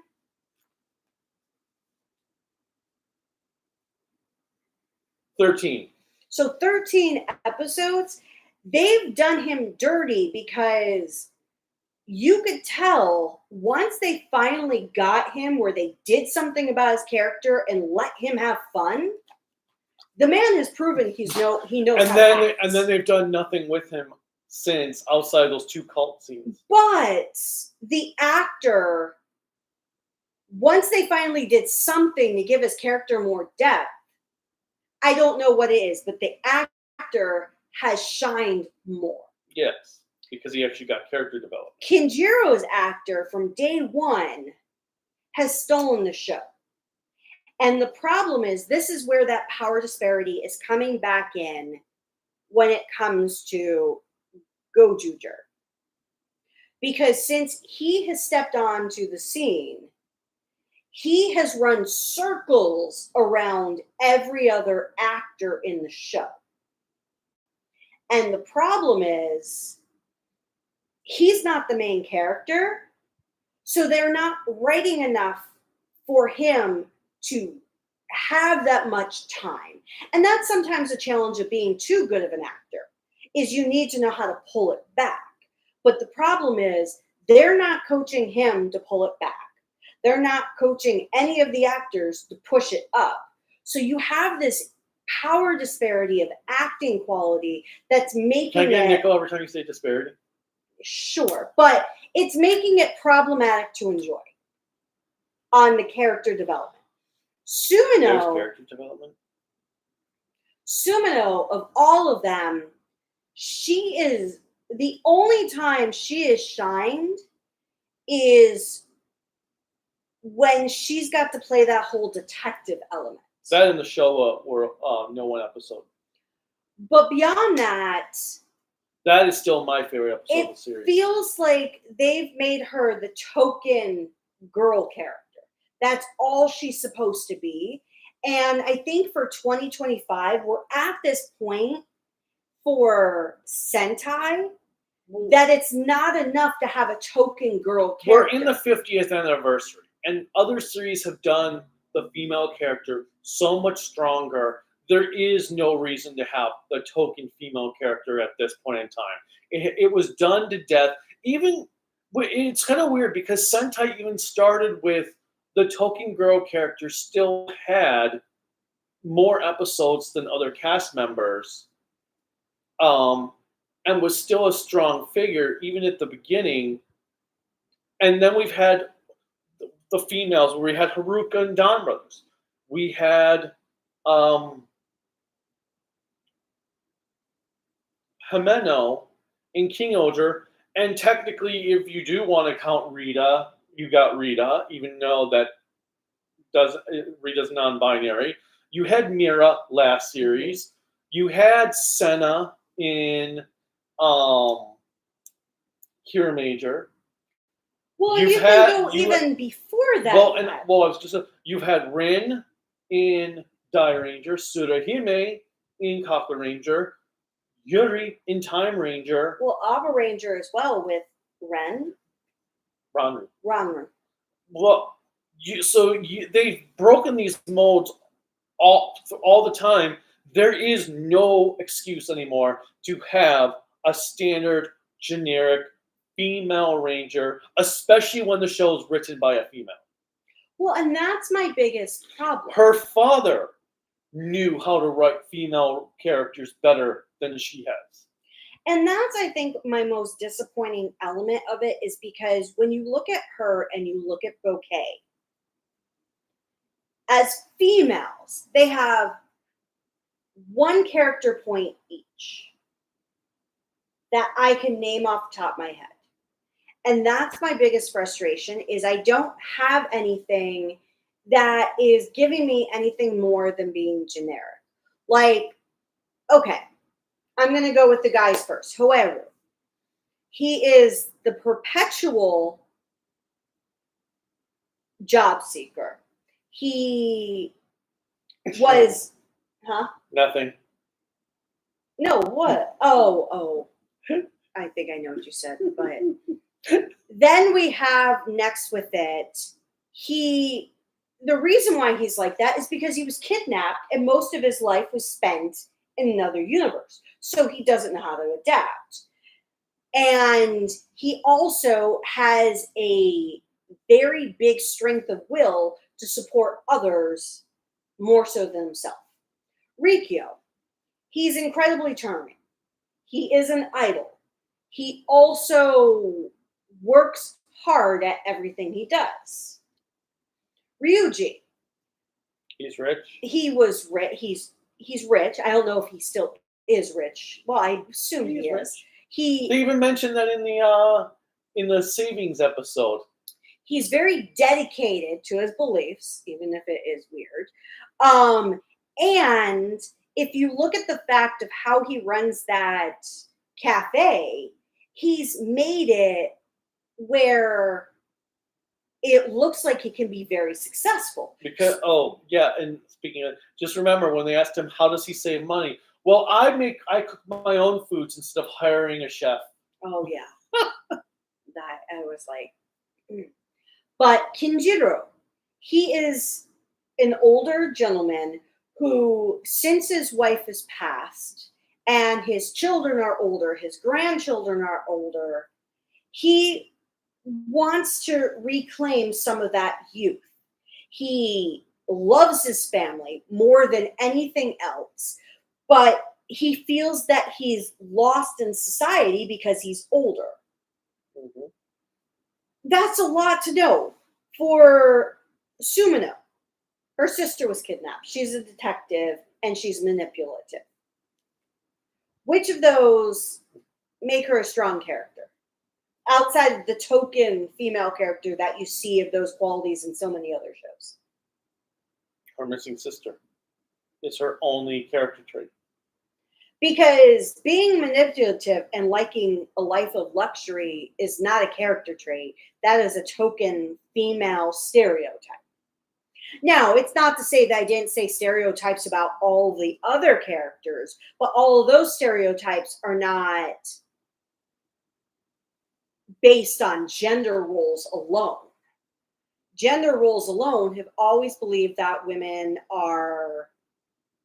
love fancy things, like looking a certain way, like acting a certain way, are big on being fangirls about things and having crushes on men of all sorts. And yes, those are some generic gender types, but I don't think that's what solely makes a female character. Female characters, Rita, even though non-binary, demonstrated you can be so much more if you take gender completely out of the formula. Mm-hmm.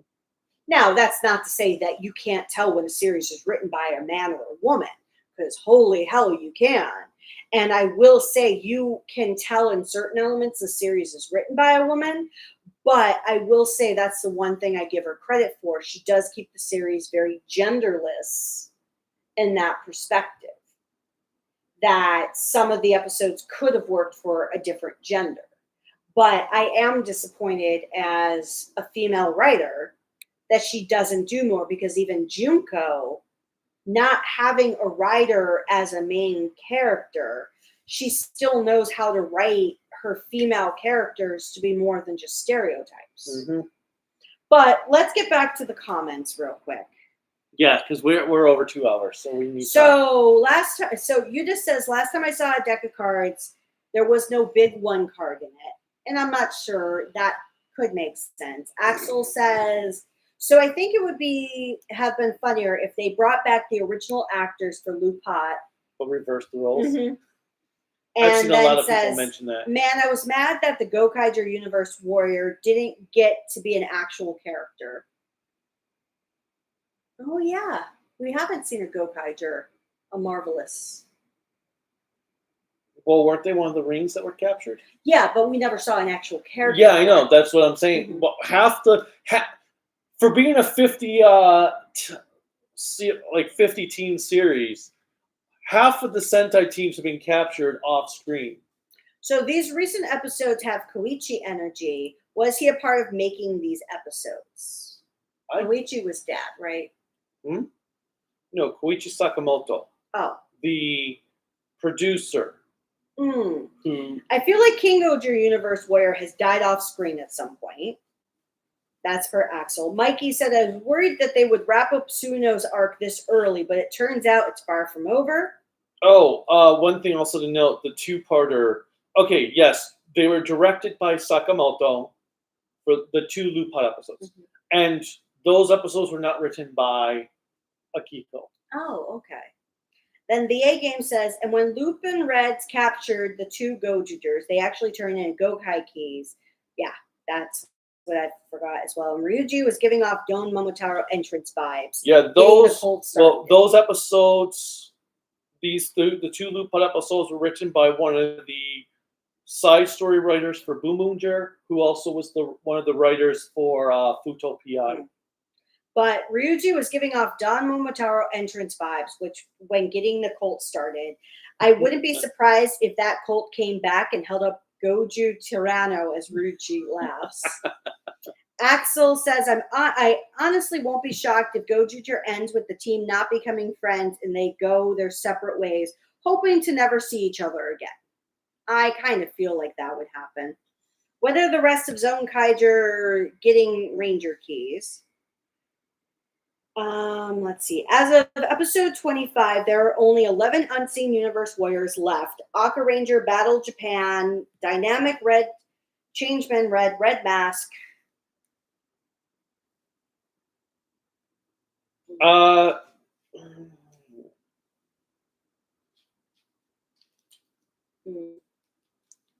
One of those reds.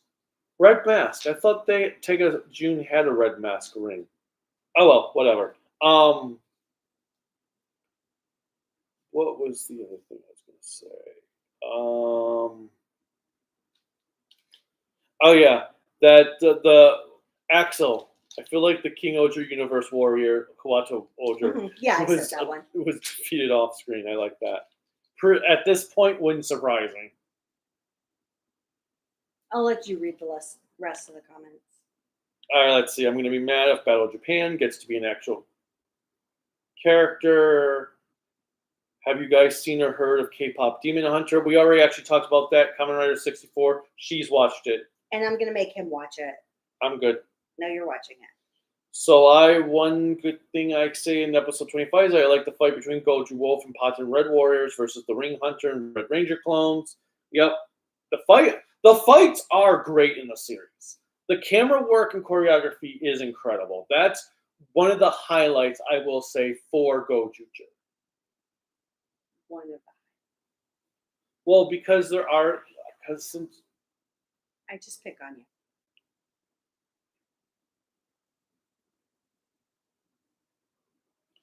Fun fact, this has been the first episode where someone other than Go-Juer Wolf lands a hit on Kuan. Mm-hmm. Which I did like that fight. Well, I'm still watching Naruto. I am on episode 76 in Japanese. 76. I remember Naruto in episode 76. I think we were still living in Buffalo at the time. Yep. Do you think Bosco from Go-Juer can beat the Ring Hunter in a fight? Bosco would eat him for breakfast. Bosco's monkey could spank Kuon better. Any other comments that you see? Do you think there's any redemption for Kuon? Oh, they'll do it. They'll do a redemption arc. I hope not, but They will. They'll totally do it because there'll be something that the crack on his back, which I actually forgot to mention that. Okay, so we've got Ray with his arm, and we've got Kuon with his back. Okay. Just that they all seem to have the same scar. Oh. So I'm wondering if they're all interconnected. Maybe does somebody have one on their leg?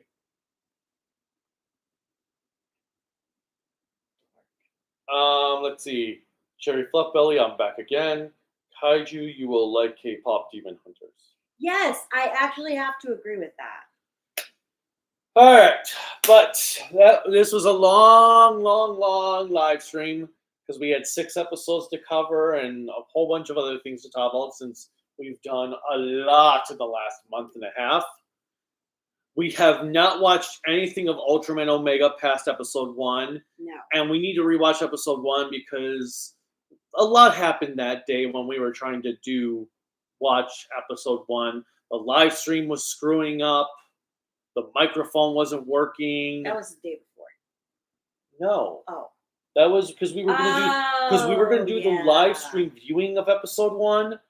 And then the microphone wasn't working, so nobody could hear us. And then it became frustration. And that was also when my computer stopped connecting to Wi-Fi. And yeah, so when we eventually get to rewatch episode 1 and all of Ultraman up to this point, we'll do a live stream on that.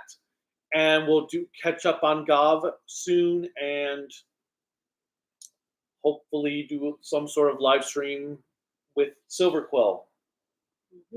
If possible, because also Gov's ending soon, so I don't want to wait too long to take. No. I figured after you're back from the trip, we'll figure something out and get. Well, you and Silverquill could work on that long in Pennsylvania. Yeah, that's fine. But anyway, all right. As always. As always, go ahead. I just want to say bye. Why? We're not done yet, technically. Click like, subscribe, the bell notification. Whatever else you click on to support us on YouTube. You can support us on Patreon and Bluesky at tokuaannetwork, Facebook, Instagram, Discord at Kaiju no Kami. My website is creativitybydesign.oc.com. You can buy Kaiju no Kami merchandise that's up on YouTube, connected on YouTube, hopefully. Yes. And there's a couple of GoFundMes that are in the link below to help us out. One's for the channel, to help the channel survive for another 10 years. And one is for your health. One is for health purposes for me and her mom. And that's about it. What did you think of these episodes if you were not participating in the chat and you stuck around for this whole 2.5-hour live stream? What was your favorite episode of Go-Juer at the halfway point? What do you think of Go-Juer currently?